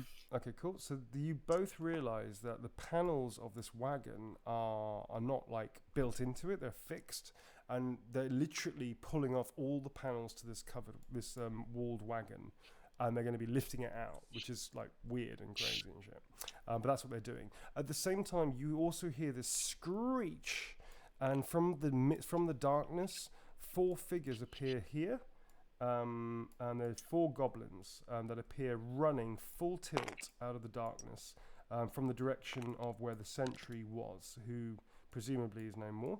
So actually I'm just going to do this like that, and they're running straight at both Bob, who's trying to unfasten the other side, and Blitzen, who's desperately now trying to unfast this side. Steve, you're in the way there. You can see them quite clearly. We're going to initiative again. Sorry for anybody else that I've missed out, but I think this is quite dramatic, so fuck you. So Teddy, you have initiative. Wow. Yeah, I know, right? Harsh. Yeah. I'm really aggressive. Yeah, right, I know. I'll have one last try at that strongbox before I go and do something semi-heroic. Okay. I can't promise that though. All right, roll your dice, you greedy little elf.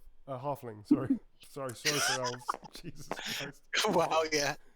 No, That's still not in past fact, the actually breaks your picklock. What, 51 breaks my lockpick? Okay. You have like 2 or 3 other ones. It's not like you're out of picklocks, but you Okay. breaks, it snaps one of your equipment. He just literally just snaps it, and it's now stuck in there as evidence. Great. Right. I'll just knock it off the table as, Sure. as I head towards the front door. Wow. Okay, way to go, child. Okay, so you knock it off. You knock it off Yes, and storm and- out. Okay, as you storm out, you see the wagon sides being literally like one by one lifted off. That's your go, sir. Next up in the room is actually back to you, Ziggy. So these 4 goblins are screaming out. 2 of them are sort of starting to go this way, and the other 2 are sort of coming your direction towards Blitzen. These 2 are going towards Bob, and these 2 are sort of heading towards you in Blitzen's area. Both of them, they're about like 20 yards away, but they're running full tilt. So this is very fast, obviously, the action. Okay, so without a second thought, because I'm old-fashioned like that, I'm going to interpose myself between Blitzen and the goblins, even though I'm sure she's much more competent than I am. Okay. And I'm going to sort of do a sort of a formal sort of challenge, sort of to the goblins, like sort of hold my shield up and slash my sword diagonally to sort of like an on guard sort of pose, and get ready to sort of meet their charge. Cool. You gonna charge them, or you gonna try and just take them on? Because you No, to stop them. I'm going to sort of stand next to Blitzen to sort of protect her from their charge. Okay, if she's doing the cart thing. You could theoretically challenge this, like they're in like a spearhead kind of loose formation. Not they're not military, but it looks like that a little bit.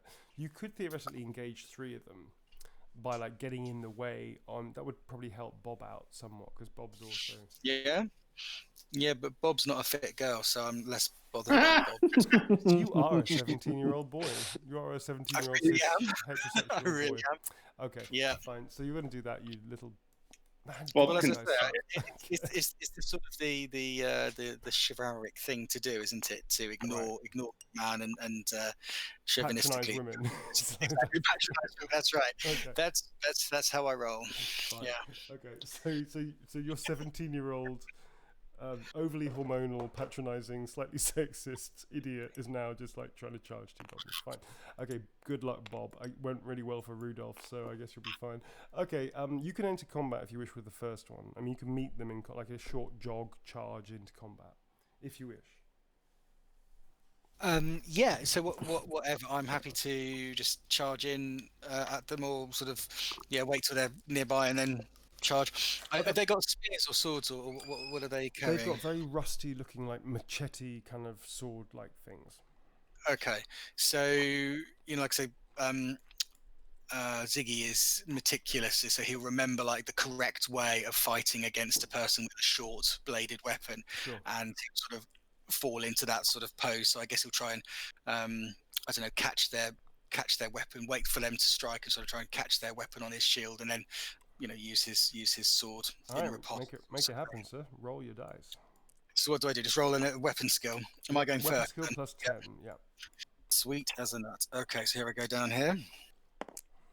That is a 49, which is what was it, plus 10? No, I've got 45 if it's plus 10, so no, that just misses. Okay, so you try your maneuver, and it's sort of like you don't quite get it. It's moving pretty fast. You stop it, but you don't quite manage to make it connect, and it sort of just squares off at you. The second one actually charges you as well, because you're entering combat and whatnot. Okay, that's you. So it is now Ratigan's go. Ratty. Yeah. Save the day, Ratty. I'm going to move alongside him, and I'm still like kind of glowing and full of. So I'm moving. Hang on, my guy. I'm going to move. I'm sort of still glowing, and I just like as I stand beside him, getting ready, and lifting up my staff, like ready to join him. I just give him a little nod, like, you can thank me later. I'm so glad to see you back on your feet. It's a miracle. Yeah. So like every cool thing that he's doing is just, I'm just kind of slightly undermining it by, by just being a complete idiot about the fact that I thought he was dying. Right. Okay. What are you going to do? You going to dash around to help, or what's your plan? Yeah, no, I've moved alongside him. I moved alongside Ziggy, so I'm sort of about here. Okay. And I'm lifting up my staff, like my tree branch staff, ready to fight. Okay, cool. So you're going to be like in range of the second one. You could attack the second one because it's sort of now in combat with Ziggy. They're both charged him. How can I attack? I thought. Yeah. Well, you got a staff, so you got range. I would say you could do that. You could rush into combat. Okay. Yeah, I could say that. All right, cool. If I can do that, I'll do that. I thought that they might still be around away, but no, they're pretty close to begin with. They're in a running full tilt, so you can give you +10 to your weapon skills as a charge bonus for this round only. All right, cool. I am rolling. I got to get under 38. So, with luck, I pass. No, you got a charge bonus of +10. Oh, okay, cool. So I passed you then. pass it without luck. Yeah. So that's a hit. Cool. So this guy here is getting clocked. And that's a D3. That's a D3. Here's a D6. Yeah. All right, cool. So I'm rolling for damage. Yep. Oh, 1. That's not good. What's your toughness? Strength. Sorry, strength. Strength is 4. So that's 4 + 1, which is 5. You have no other skills. I mean, you smack it in its arse, and it just goes, and then looks at you like, what the fuck? Really? I'm having a real day of it. I gotta say, I've been in the barrel of soup under a cart. Thought my mate is dying, and now I've just whacked a goblin in the arse. It's one of those days, isn't it? It's whacking. That's where you suddenly realise that's where the expression "a goblin arse day" comes from. A what? A goblin ass day? Yeah, you think that's where the expression is. It probably I've never originated ever heard that expression before in my life, but I'm going to use it now, Neil. This is a stream. Go with it. Okay. Our sponsors say it's good. Our sponsors say it's good. All right. Had a goblin ass day. So you actually, instead, then fair enough. You actually think that makes a great expression. You're going to start using it more often. A goblin arse day. I've had a goblin arse day today. There you go. You mull it over your brain and you say it out loud a few times as you're hitting this goblin. Yeah. And you think, Goblin arse. A goblin arse day. There you go. Yeah. We're thinking about t-shirts in about 4 months' time. Come on, Tom. Okay, so so next up is Jim. You are the gnome crab, the half hermit gnome. Your movement is now 2, by the way. I'm just saying that. It's like 2 because you're a fucking hermit crab. What are you gonna do, sir? These, by the way, even if I'm frenzied. Even if you're frenzied, the panels of this wagon are being released. Actually, Dasher hands you something. He actually goes, "You're an engineer, aren't you, Mr. Head Dwarf?" Bondo is not a dwarf. If I had a crown for every time someone told me that, I'd have a lot of crowns. Well, he looks at you and goes, "Well, terribly sorry, but you're familiar with things like that, right?" You might call me something of an expert. Good. And he hands you this book. Can you read and write, by the way? Yes. Yeah. Okay. He hands you a book in Old Worlder, and it's all about munitions, and weapons, but specifically things like gunpowder and bombs. And it's like a big, thick manual. It's like a big, heavy manual. He goes. He looks and goes, "Make yourself useful if you don't already know. Get up into the sleigh." And you have no idea what he's talking about. But as he says that, the 4 panels literally are pulled away from this wagon, and instead is revealed this much smaller wagon, which is like kind of rounded and has these edges, and on top of which there are 4 of these kind of like posts, on top of which each of them have these kind of weapons. And this one over here has got this like a whole bunch of crossbows edging out. I should probably do this in this one. There's a whole bunch of crossbows like this that are sticking out the front, and on this one over here, there's a whole bunch of crossbows as well, like these mini crossbows. This one looks like a mini cannon, and this one looks like a cannon that's pointing upwards. Sorry about the drawing. Please do not make any like ridiculous reference to what I'm drawing. It's a fucking mortar. It's not a penis. Okay. This is a mortar. There you go. So you see this I didn't see a penis there. Okay, You see penises everywhere. Maybe it was just me. Okay, fair enough. All right, so let's talk about that later. Okay, so meteorologist. So the sleigh, it turns out, is the reason that Santa Claus apparently is like so blasé about this attack. It's actually like a kind of like weird like anti-enemy like thing. It's just like it's loaded to the gills with these crazy weapons, and his crew are sort of like unfurling it and getting it ready. And he's just is basically here. This is called the sleigh. So this is what the sleigh is. Is it ironically spelled S-L-A-Y? It's absolutely got SLAY written on the side with a None of us couple of exclamation marks. read and write. Bondo is all fuzzy inside. Yeah. So that's It's your, a warm feeling, I tell you. A Bondo tells you. Yeah, you see Comet, who's over here, who's like helping this guy whose name you can't remember, and they're sort of throwing the piece of paneling over to this side. Bob has now unleashed this, and Bob is now turned to start fighting, and half the panel here is still up, and Blitzen is now trying to like dash around, and she's now dashing around to try and get the other side of it unfixed. But Bob is definitely in combat, and he's only got like a short sword out, which is not good. He's pretty much fighting for his life. You notice also these two sides here and here have these kind of like steel like doors almost in the center. Presumably there's some kind of like fixed shield or something like that. So that's what you see. Okay, Bondo, that's your go, I guess. Unless there's an action you want to do, actually. Sorry. I'm just sort of staring at this book in awe, really, at the moment. Okay. It's a magical moment for a wannabe engineer to look at this thing. Do you want to make an arousal test? Yeah. There's no test needed. I'm aroused. Fair enough. You automatically you get a critical success at your arousal. You're completely aroused. Okay. So all of you. So as you start hearing this, the goblins attack. You also hear this other scream and cry from the other side of the camp, and you hear, and it sounds a lot heavier because the goblins are like that. But what you hear is this kind of like that, and some kind of voices, and you see steaming out the night, covered in blood. Actually, Steve, you'll know what these are. However, I'm not entirely sure the others will. But these enormous, muscular, green, head-to-toe green, like humanoids, but they look more like animals with short tusks sticking out, and their ears are like green, spiked and long. But they look fucking terrifying, and they're much bigger than the goblins, and they're just steaming straight out towards you, and they hold like meat cleavers and swords. One of them's got like a pole axe, and they look fucking terrifying, and they're just steaming straight at you. You hear Dashu turns around and looks at it and just goes, "By Sigma, orcs!" and just starts like crouching down behind the wagon, and he's now getting out a book, and he's starting to flick through the book, and presumably it looks like maybe he's a magic user or something. You hear Comet like dive behind, and he starts unfurling a crossbow and goes, "Somebody man the weapons!" And this other guy over here, no, it's not Bob. This other guy over here starts running. He just runs. Like he's not even vaguely in control of himself. And you see one of the orcs like kind of turn off and is obviously going to try and intercept him.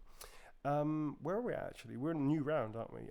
Teddy, you said... I think I get a second attack. Oh, you do? So I'm so sorry. You get a second attack and then the goblins attack. Master, can I have a second attack, please? Yes, you can. Yes, Your second attack, sir. Right, okay. Well, I am going to chop at the goblin again. All right. Some more. No, that is a failure of What did you roll? 86. 86. 86. Yeah, Hey, that's Ed.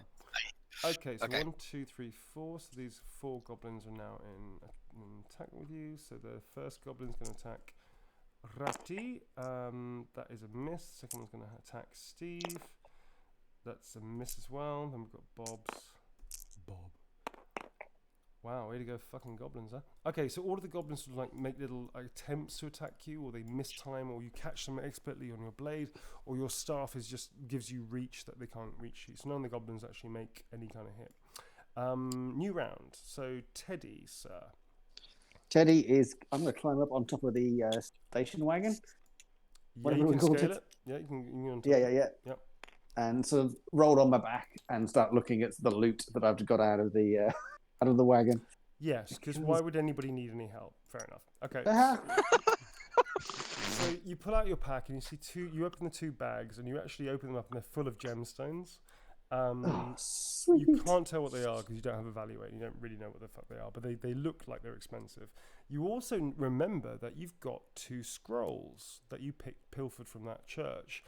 You also didn't realise at the time, but you noticed that one of the scrolls is actually bound by what you thought it was like a clasp, but in actual fact it looks like a necklace. And the necklace has this very ornate picture of like of a kind of wheel, of like a wheel and a hammer, and it's all like integrated. It's really intricate and it looks really beautiful and pretty. But it's copper. It's made of copper. The whole thing is copper laced. So probably not very worth very much. But however, it is very cool. It looks really cool. It's a nice little necklace. Cool. So it's not silver. It's a copper necklace. Yeah, it's like a copper necklace. Hello? Hello. So I'm disappointing. sorry. So disappointing. No. I was writing it on my character sheet. You know, Oh, that's what this is for. I see. Are you want to put it on, or are you gonna what? If it looks fancy, then yeah, sure. It looks cool. It totally looks cool.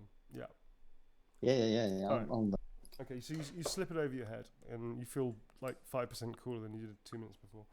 So nice. 5%. That's your action. The scrolls you open up, and it makes your head hurt. Your eyes dance. Yeah, I can't read. But the scrolls are funny. They definitely seem to be like there's a kind of you can't describe it any more than like a hum. Like you can't read them like in this weird scrawly language, but they definitely feel like they're humming, which is weird, and you don't feel very like you don't know much about magic and stuff. But it feels like they could be like strange. Well, they're probably worth a bit of money to someone. Yep, fair enough. You need to stuff them back in the pack. You greedy little heart. Yeah. You could be the death of this party. I'm just going to go out on a limb and say that, Pete. Just going to say that. No, I think the orcs will be the death of. Pete is. Only if you don't come over soon. Just saying. Hey, I'm in a good position here now to fire down the enemy. Put it that way. Oh yeah, that's like air quote hiding. Yeah, it's positioning. It's positioning. Sorry, it's purely positioning. tactical. Tactical positioning. Pete, yeah, fair enough. Okay, so Steve, it is now your turn, sir. You're facing off these 2 goblins. You hear this roar from the other side, so things aren't presumably going from bad to worse. What are you going to do, sir? Well, I think I'm just going to continue to face the threat that's right in front of me because if I turn my back, these guys would be probably Right. Right. So here we go. I'm going to roll the dice, and I get a. What's that? Oh, nice. 13. 13. That's a hit. A powerful hit, sir. Right. So I'm going to roll this 6-sided one here. That's a 5. Big hit, sir. So what's your strength? So yes, it's 10 in total. I've got 4 plus Strike Mighty Blow, so it's 10. 4 strength plus the skill Strike Mighty Blow, which allows you to plus 1 into your damage. So that's 10. You're going to completely destroy this goblin. Spider Sword give me a bonus. I'm sorry, I didn't get a chance to ask what its bonuses were exactly. Well, it's damage plus 1 as far as that's as far as you know. Yeah. Okay, so it adds. So that's actually 11 then. Wow. Okay, you completely destroy this goblin. So you can tell me how you kill it. Yeah, so it's just a sort of a bash it in the face with a shield, and then just a neat incision into its femoral artery, just a sort of a very sort of. Okay, so for layman's terms. Yeah, it's just like stab it in the thigh, but it's like I'm aiming for its. Ziggy is aiming for its thigh because he's like he knows where the artery is. He's like I say, he's very sort of calculating like that. Yeah, a bit creepy, really. Yeah. Okay. I would say almost like a trained doctor. Okay, good. So you stab him in the femoral artery. Okay, good. Okay, it's down for the count. Cool. Next up is Ratigan, sir. You're in combat, I believe, with this other goblin.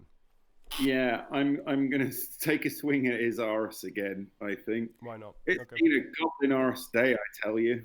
See, it works really well, doesn't it? Goblin arse day. There you go. You're welcome. Yeah. Here we go. 85 is not going to cut it, I'm afraid, sir. I swing and go right over his head. Okay, cool. So you take a swing and he just ducks underneath you, and it's sort of like it starts to retaliate and riposte back to you. So I will do that in its round. Bob makes an attack and it just goes wildly wrong, and he sort of staggers back from his own ineptitude.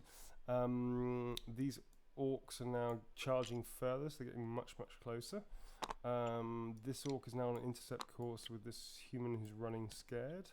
And I think that's... Oh yeah, Dasher now stands and he just like shoots out a hand. And these like sort of like magic arrows like fly out and just hit this first orc square on in the chest, causing... bam. Okay, it kills. These magic arrows literally fly out one after the other like thump, thump, thump, thump, thump, thump. And they're golden and spiraling, and they just go straight through the first orc, and they just pepper pot him, and he just drops down dead, which is pretty cool. You didn't realise that there was another magic user amongst you. That was pretty sweet. You didn't see that, Tom, but for Jim, who did see that, that was pretty awesome. Fair dues. I'm telling you really slowly because you've got a fucking cauldron on your back. Sorry. Okay. It is now your go, actually. Jim, what are you going to do, sir? You've got this pamphlet. Well, firstly, lose the cauldron, mount the gun turret thing with the cool. crossbow, the nearest one. Can it turn? It does. It's got a access point, which is not fully 180. Sorry, it's 180 degrees. So it's got like an access point here and there. So you can probably take out the orc, and it can go this direction as well. But it's only 180 degrees, it's not 360. Oh, fair enough. Okay, I'm going to bring it to bear, and if I have the action points or time or whatever, I want to try and fire it if I can work out the mechanism and such. It's easy. It's literally like a plug and play. Like you flick a switch and go blah blah blah. You notice very briefly in your head, like you very quickly make a summarization of this. It looks like a repeating crossbow. It's got a whole bunch of rows of bolts that are just set. I'm going to show you here. So it's like this. And each one of these dots are like a bolt. So it's like a repeating crossbow that's been preloaded, right? There's a switch that you press that you can see very quickly. In fact, make an intelligence test actually to work the rudiments of this thing super fast. Make an intelligence. 1 second. Do you have any skills that are relevant, like carpentry or smithing? Or I have carpentry. I have mining, metallurgy. Mining, surprisingly enough, is not going to help. But I'm going to give you plus 10 for smithing. What was the first thing you said? There's Carpentry. Mining, metallurgy. Yeah. Do you have smithing? Carpentry. I've got smithing. Yeah. Okay, plus 20 then. Plus 20 to your intelligence for smithing and Plus carpentry. 20 on intelligence roll. This should be interesting. Watch as I fail it dismally. 68. 68. My intelligence is 30, so that's still. And no, hang on. That'd be 50, 60. No, it won't work. That's fine. So, okay. No, not even with luck. That's no, fine. I'm screwed. So you can use it, but you don't know how it works. Like it's mystifying to you. However, the trigger guard is pretty obvious. There's a big red trigger, which presumably is like the thing that you press when you bring it to bear. It does have a little sight. It has like a little iron cast sight like this, which is going to give you plus 10 to your ballistic skill because it's easier to aim it. So you can now shoot at this orc here to hit. I'm going to give you the rules for this particular repeating crossbow because it's not quite the same as a normal. So it's plus 10, yeah? It's plus 10 to hit. Yeah, that's it. Yeah. Have a look, see then. Right, so that'd be 29 or above. 80. Jeez. No, it's 80. Okay, so no matter, even with the plus 10, that's still terrible. All right, so really. the sort of ferocity of this crossbow catches you off guard, and you start going like this. It's like, in fact, you like fire all around the orc. And he's like, and you're like to the point where you're starting to bounce up and down, like, and you can't quite control it, and it just scatterguns like bolts everywhere around this orc, who's charging straight through this like cloud of arrows and bolts that aren't doing any bit of damage, and it sort of reaches Comet just there as you're going. Okay, that's one round. So make a note, please. Actually, I should make a note. Okay, that's cool. So that's the first shot. Okay.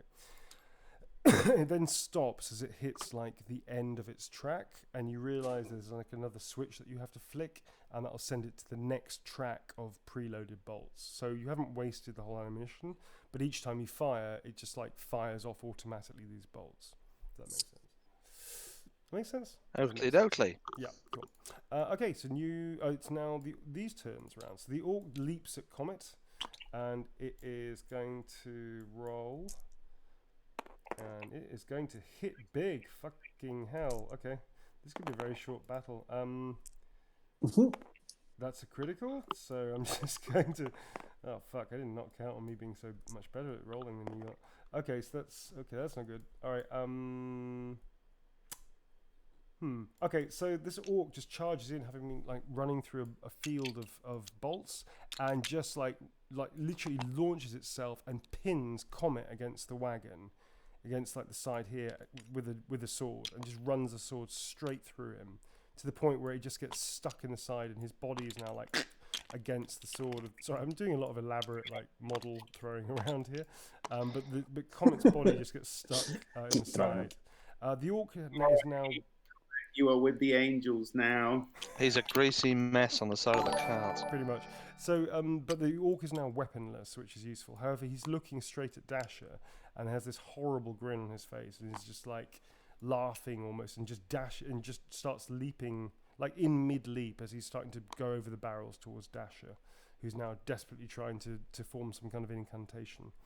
The other orc Does that now. mean Siggy's going to spend not Siggy? So Ratty's going to spend the next turn slapping him to try and bring him back to life. Slapping a corpse has been pinned to the side of a wagon. Come back, sweet soldier. It worked last time. Kind of in keeping with the rest of the adventure. Yeah, sure. Okay, so this Bob has now gone down, and he's taken one of the goblins out, but the other goblin speared him on the side, and has now turned her attention towards Blitzen, who's now literally just removing the last panels. No, not Blitzen! Yeah, so the panels like dumped down the ground. She turns to see this goblin. It is now, I believe, I guess a goblin's attack on Tommy. That is a hit. That's going to hit you for... Oh, Jesus. 8 points of damage, sir. Wow. And that's going to hit you 8 points of damage to the 90, which is left leg, I believe. I got no armor. You got no armor at all. Okay. I got toughness of 4, Yep. so I'm down to 1 wound. You're down to 1 wound. Okay, so he slashes quite a big, nasty gash across your quad and your left leg, which is quite heavy. So you're down to 1 wound now. Okay, it's got quite a deep cut, but it's not going to bleed you out or anything. But it's pretty bad. It's pretty ouchy. You stagger back a little bit. You still got range to hit it because you've got a staff, but it just starts as it slashes across you and presses What a the cheeky attack. bastard.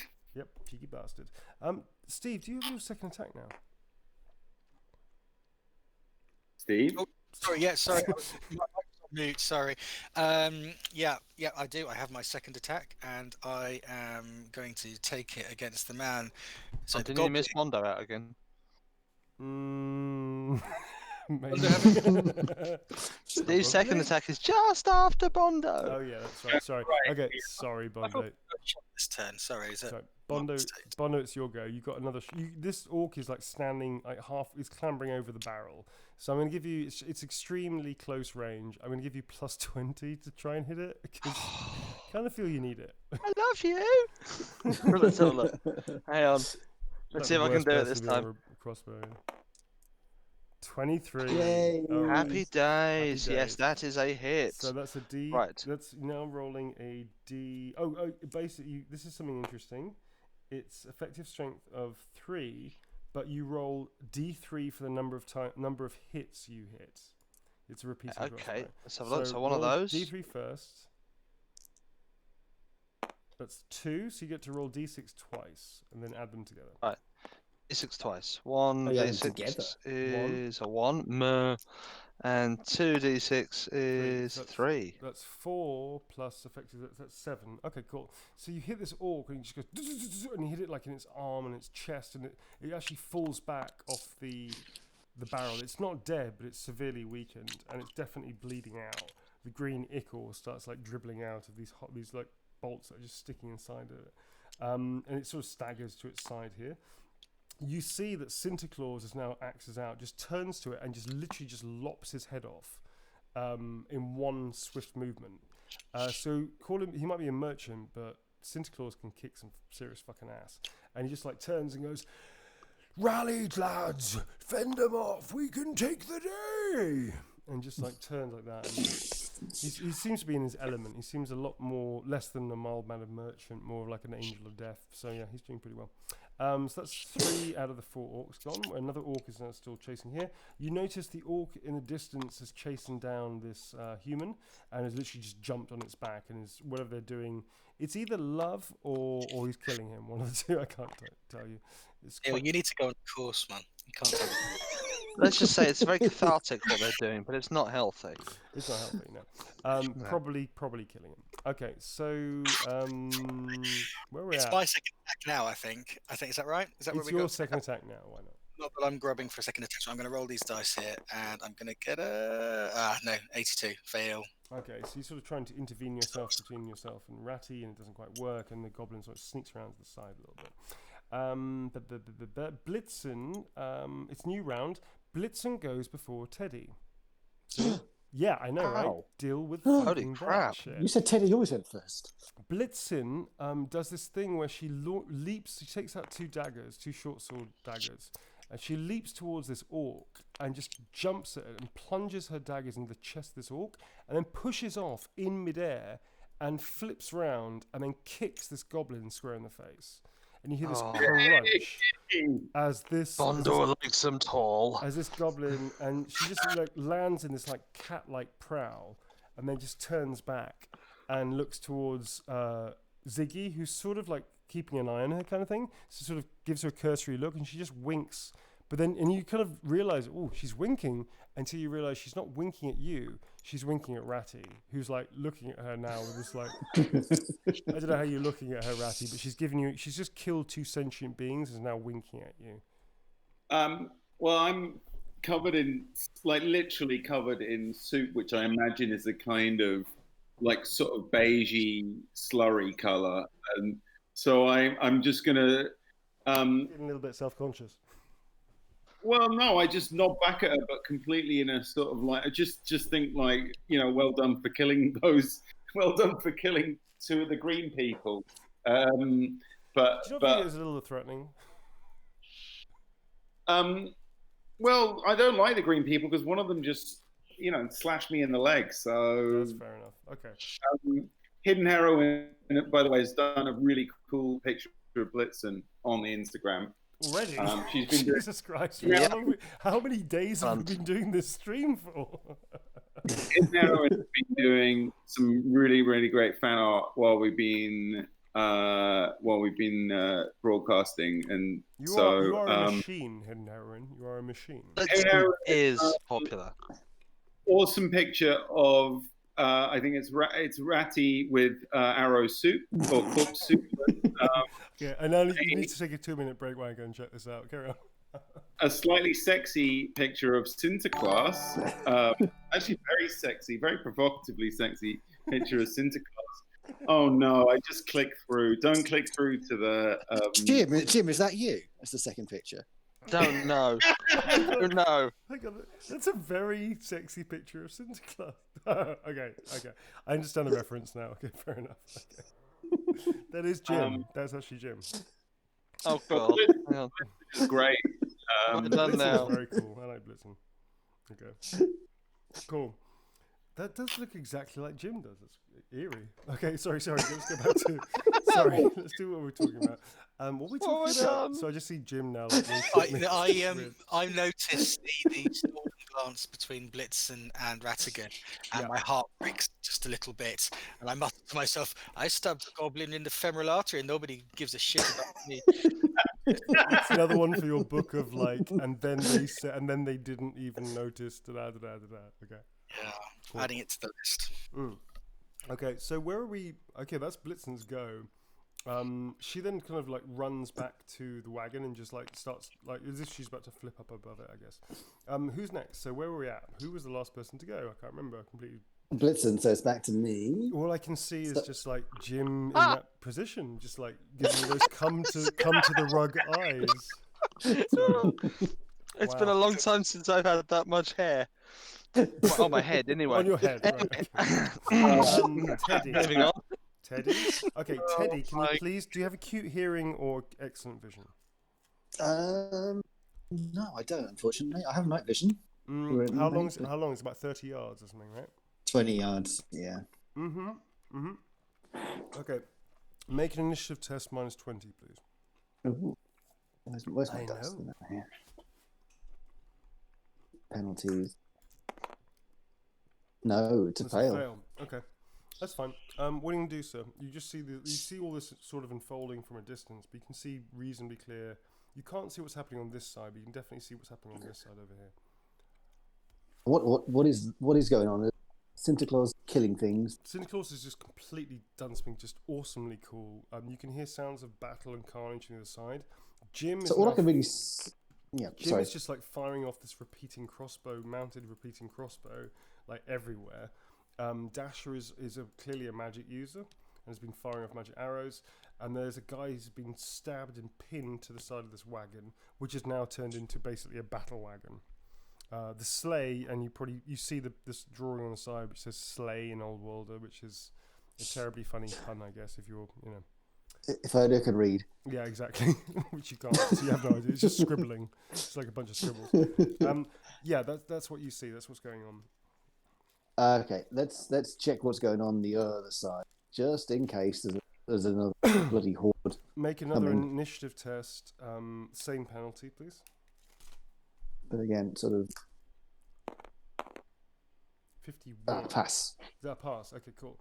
Yeah. So you strain your eyes and you sort of scurry backwards and forwards across this side of the wagon. And you're straining and straining and straining, and you suddenly see something, or you think you see something, and it's sort of like over here. And so you dart close to the edge, and then you sort of see something over here, and then here, and then you think over here, and then here, and here, until you realise that. So the same thing or lots of things? That's what I was about to say. You can see lots of things moving around on this side of the camp, and it appears to be quite a lot of them, and they're different shapes and sizes, and the majority of them seem to be sort of like here with fanning out, and they are advancing at a kind of leisurely pace towards the camp. Uh-oh. Bearing in mind that the players know this now, but the characters still do not, folks. So, yeah, roll play. Thank you very much. Jeez, what do I do? What do I do? And when I say a lot, I mean a lot. Yeah. In that case, we need to get out of here. I'm going to get to the other side, go back to the front and go, guys, we gotta go now. Get out of here. Run. Okay. Cool, that's what you do. So you sort of jump down, you start running like, rah! Yeah, actually, that's a good idea. Okay. I'll take that on board. Actually, I'm actually going to run towards them. Okay, Guys, we fair gotta enough. go. Okay, cool. So back to the action. We have now Steve, it's your go. Ziggy's go. Yep, so Ziggy is redoubling his efforts to do flash moves, which will almost certainly end in his death, but that's fine.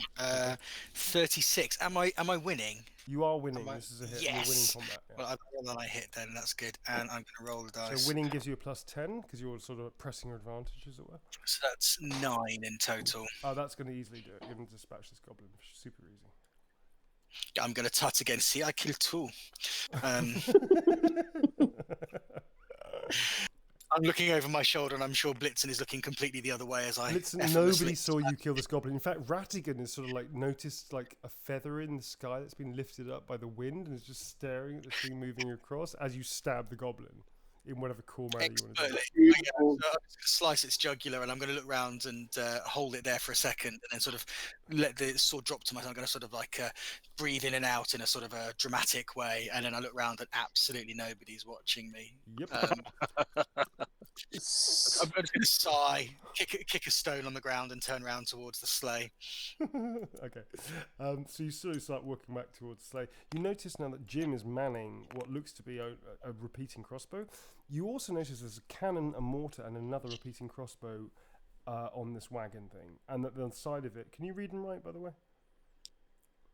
Who, me? No, I can't. You're all illiterate bastards. Oh my god, this is going to be so difficult. Okay, fine. You see some scrawls on the side of the thing. It was a funny joke in another world, but you're not a person to appreciate it. But you see the elf is now taking position, is now fiddling around what looks to be a mortar. You know what they are because you've seen them in campaigns. So you realise that this is a weirdly sophisticated wagon, like like Sinta Klaas must be pretty wealthy, or at least had some wealth at one point, because this thing is kitted out like a military fucking vehicle. These repeating crossbows are top end. They have at least 3 rows of pre-loaded bolts. They are crossbow bolts, not anything weaker than that. These things pack a punch, and this is like military grade gear, you think. You're prone to exaggeration, so you could be saying that just to sound cool to the ladies, but you know, but that's what you think. You think this is like a military grade outfitted wagon, which is weird. He's just a merchant. I'm going to do that sort of Beavis and Butthead stuff. Okay. Yeah. That was weirdly accurate. Okay, thank you very much for that. All right, cool. And lastly but not leastly, we have Ratigan and Bondo. So Ratty, what are you going to do? You just have this goblin dispatch in front of you. The elf is now flipped up into the wagon, is now doing something, fiddling with something. What are you going to do, sir? So, have I heard Teddy yell, "Get out of here," or is he not within earshot? Or... No, you haven't heard that yet. But you have definitely heard this from Steve's character, who's walking really calmly. There's me screaming from 10 yards away, but you can hear the bloody Beavis impression from... Well, he's right next to him, man, you know. Also, it's just weirdly icily creepy, you know. It's one of those things that just cuts through silence. And, yeah. I'm just gonna slow clap him. He fed cannon. Sorry. I lost This that wagon is made from wood. He fed He fed wood. wood. It's like that, right? I don't know, is Beavis and Butthead a thing? There was me coming back. worried. Hang on a second, folks. There was me worried we wouldn't go out on some kind of like bit. How I doubted you, and how I am so ashamed of doubting you all, folks. I'm so sorry. There you go, Beavis and Butthead bit. Fantastic. Beavis. Couldn't have predicted it. Right.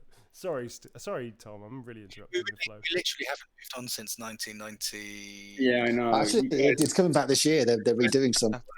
Oh, great. They're doing some new episodes. I am looking forward to it so much. Now my children will understand the Cornholio impersonation. So moving on from the old people's gags that only us get, can we please get back into the I'm trying to wrap up, folks.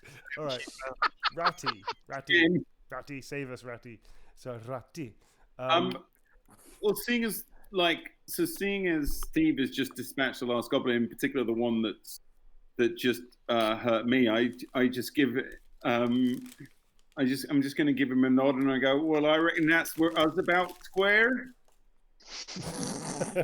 Okay. He's still sort of you notice he's walking a bit funny as he gets towards the wagon. He just sort of nods without really looking at you, or you don't think he's really listening to you, but he sort of nods and goes like that. What? I think it's a fair estimation, Steve, isn't it? Yeah. Why am I walking funny? I failed in an arousal check as well. You critically failed an arousal check, yeah. I made the roll for you, didn't think you'd mind. Okay.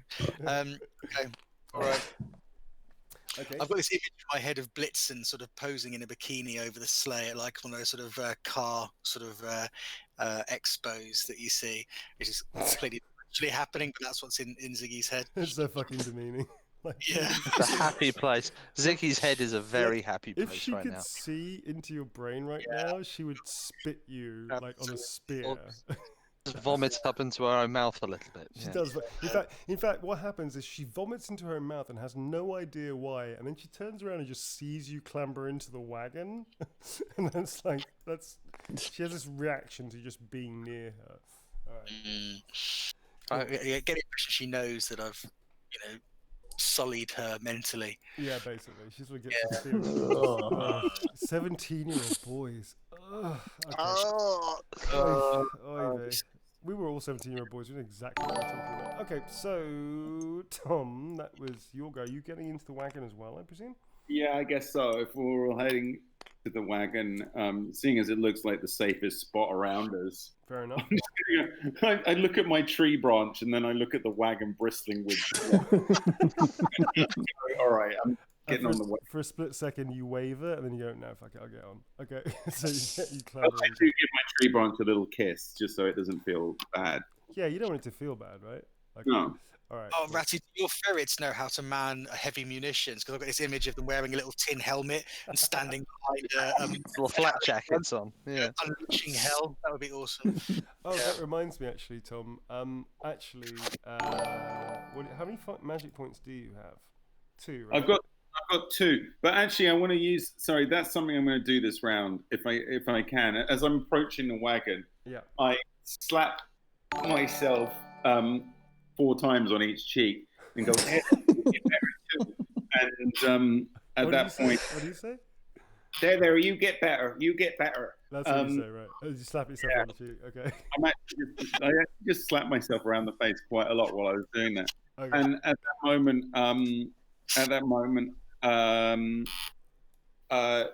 the ferret, which brings me the ingredient for petty healing, Nice. which I'm calling with my last 2 magic points. Nice. Okay. That's a D6, right? D6. Is it D6 wounds? I think it's D3. D3 wounds. Yeah. Yeah, D3 wounds. So I'm going to roll for that right now. His is a D3 over here. Yeah, you can roll that. Oh no, sorry, that was a D6. Yeah, this Right? is Yeah. D3, Okay. you can roll. Okay. Rolling.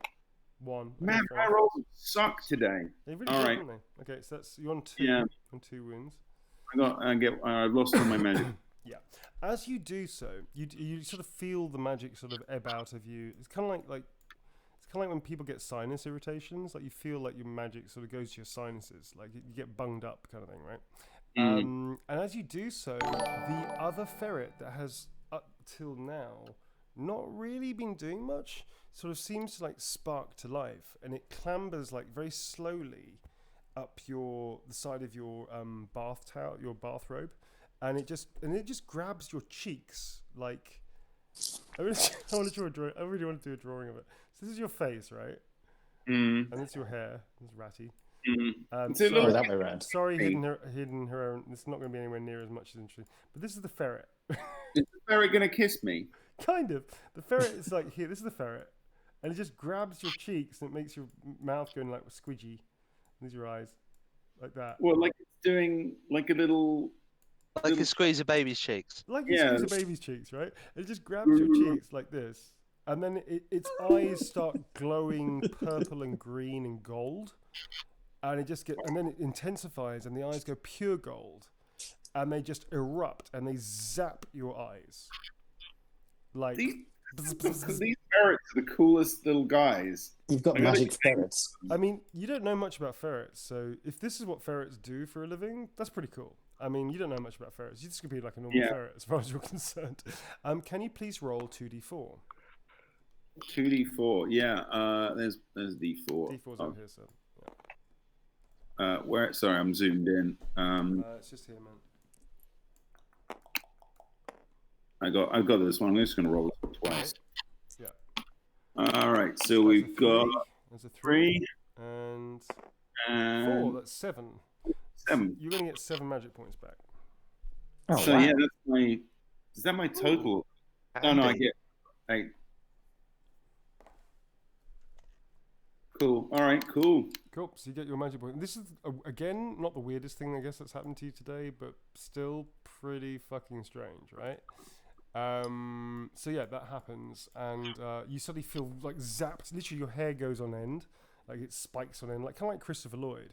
Like you sort of go like Marty, you gotta go back, you know, like one of those moments, like oh, and your hair goes on end, and you spike out, and you suddenly feel completely recharged, and your ferret like slumps. He actually slumps into your pocket again, and he seems like he's completely knackered, like he's totally drained, and he's just panting there. You're kind of sure he gives you this wink, like, was it as good for you as it was for me, kind of thing.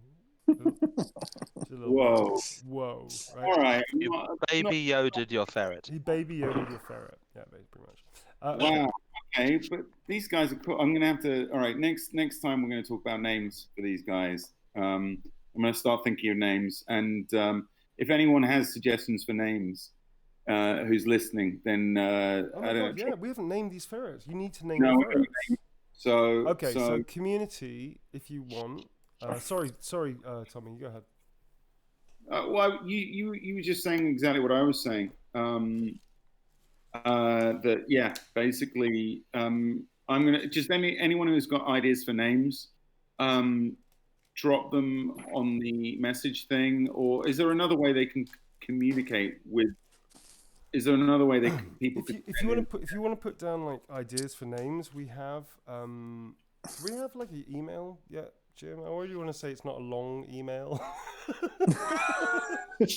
You've never tried to find a domain, have you, Neil? Clearly. Do we have an Right. email that doesn't like 26 characters long, like every letter Yes, of the because alphabet? everyone else got them before. I hate to break this to you, Neil, but the internet's been around for a while now. Quite a few people have had I first just think dibs. we could have pushed the boat out Yeah, with a yeah, shorter yeah, name. yeah. Blow it out your ass. Do we have a Right. Gmail account or something people can send stuff to? Yes, we do. I sent you all the details. You I know, but forgetful and/or blase git. Right. okay, so it's not and or blase git. 'Cause that's a joke. What is the actual name of the email account?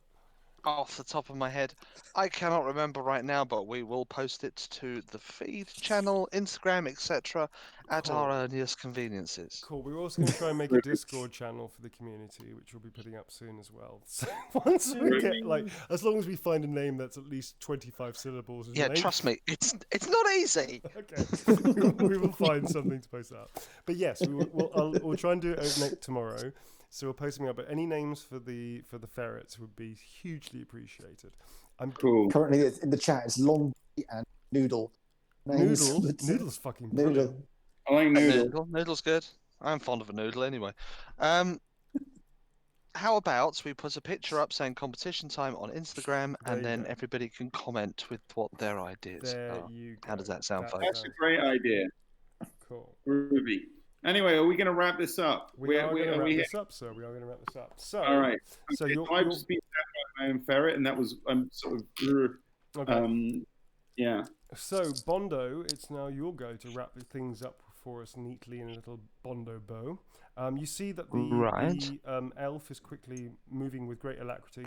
Oh yeah, Dasher clambers up into the top as well. He goes, "Listen, I think, with all due respect, Master Gnome, I might be better at this. However, the manual I've given you relates to that box over there. Maybe you should have a quick look-see. Your people are very good." He noticed when he says "your people," it seems a little pointed. Like, you don't want to look into that or anything. But he goes, "your people," and you're like, whoa. Gnomes? Wow. But Bondo understands that their people and my people are not the same people, so there you go. Yeah, I know, but it's still, I don't know, man. He thinks you're a dwarf. It's just a bit weird. But he's long legs, what do I care? Yeah, he's a long-legged ignorant person, anyway. But he points to this crate in the middle, and he's sort of the manual you're carrying under your arm. Sort of, I don't know. He's relating to that. So you don't. The crate is closed though, sir. So you're not entirely sure what to do. So what do you want to do? He's kind of pushing you off the repeating crossbow, and he's actually resetting it and reloading it and stuff. I've noticed A, there seems to be nothing to shoot at, and B, I notice there's also no horses attached to this vehicle. There is no horses. I'm kind of interested. What's in this box? I feel it has a thing. Okay, cool. So you're going to investigate. Engineer's curiosity, as it were. Okay, so you open the crate up, and in it are these round, shiny, black balls with what look like fuses sticking out of them. And there's quite a few of them. There's a good dozen of them sitting there. Now, you're no engineer yet. However, I do know black powder when I see it. You do, and it smells like it as well. It's very, very strong smell of black powder. You think that these are incendiary devices or bombs or something like that. And I failed my arousal test again. You've been failing your arousal test pretty much since this thing was undressed in front of your eyes. you and Steve are like, you're basically like making it rain, like throwing coins at the wagon right now. Like, yeah, make it rain. This thing is like giving you both like, military. Happy times. There you go. Happy times. Okay, so that is your go. And this, so Sinta Klaas like stops and turns back and goes, "Well, lads, looks like a pretty predicament we got ourselves into this time. Ho, ho, ho, ho. I believe," and he jumps on top of the barrels, "it's time for the last reindeer to die." So I should get Brian Blethyn to do that. Well, how do you do it? He'd be like, "Die!" Yeah. Like that. Yeah. Yes. Yeah, he says something like that. What do you mean, approaching. And he's sort of, what do you mean? Gordon's alive? And he sort of just takes off. No, he takes off his robe, his top robe, and he just throws it aside. He's completely barrel-chested, naked to the navel, and he's now holding these two axes aloft. And he starts like shouting out to the darkness, "My name is Sinta Klaas. Come on then if you think you're hard enough." And he just screeches out. And there's silence, and nothing seems to happen. Comet, who has been stuck to the side of this wagon, just you hear this kind of, as he expires. Blitzen is looking very nervous right now. And Dasher is also not necessarily the best. You realise there's only like the 5 of you left or something. Teddy at this point is running full pelt across the camp straight towards you, shouting, "They're coming! They're coming!"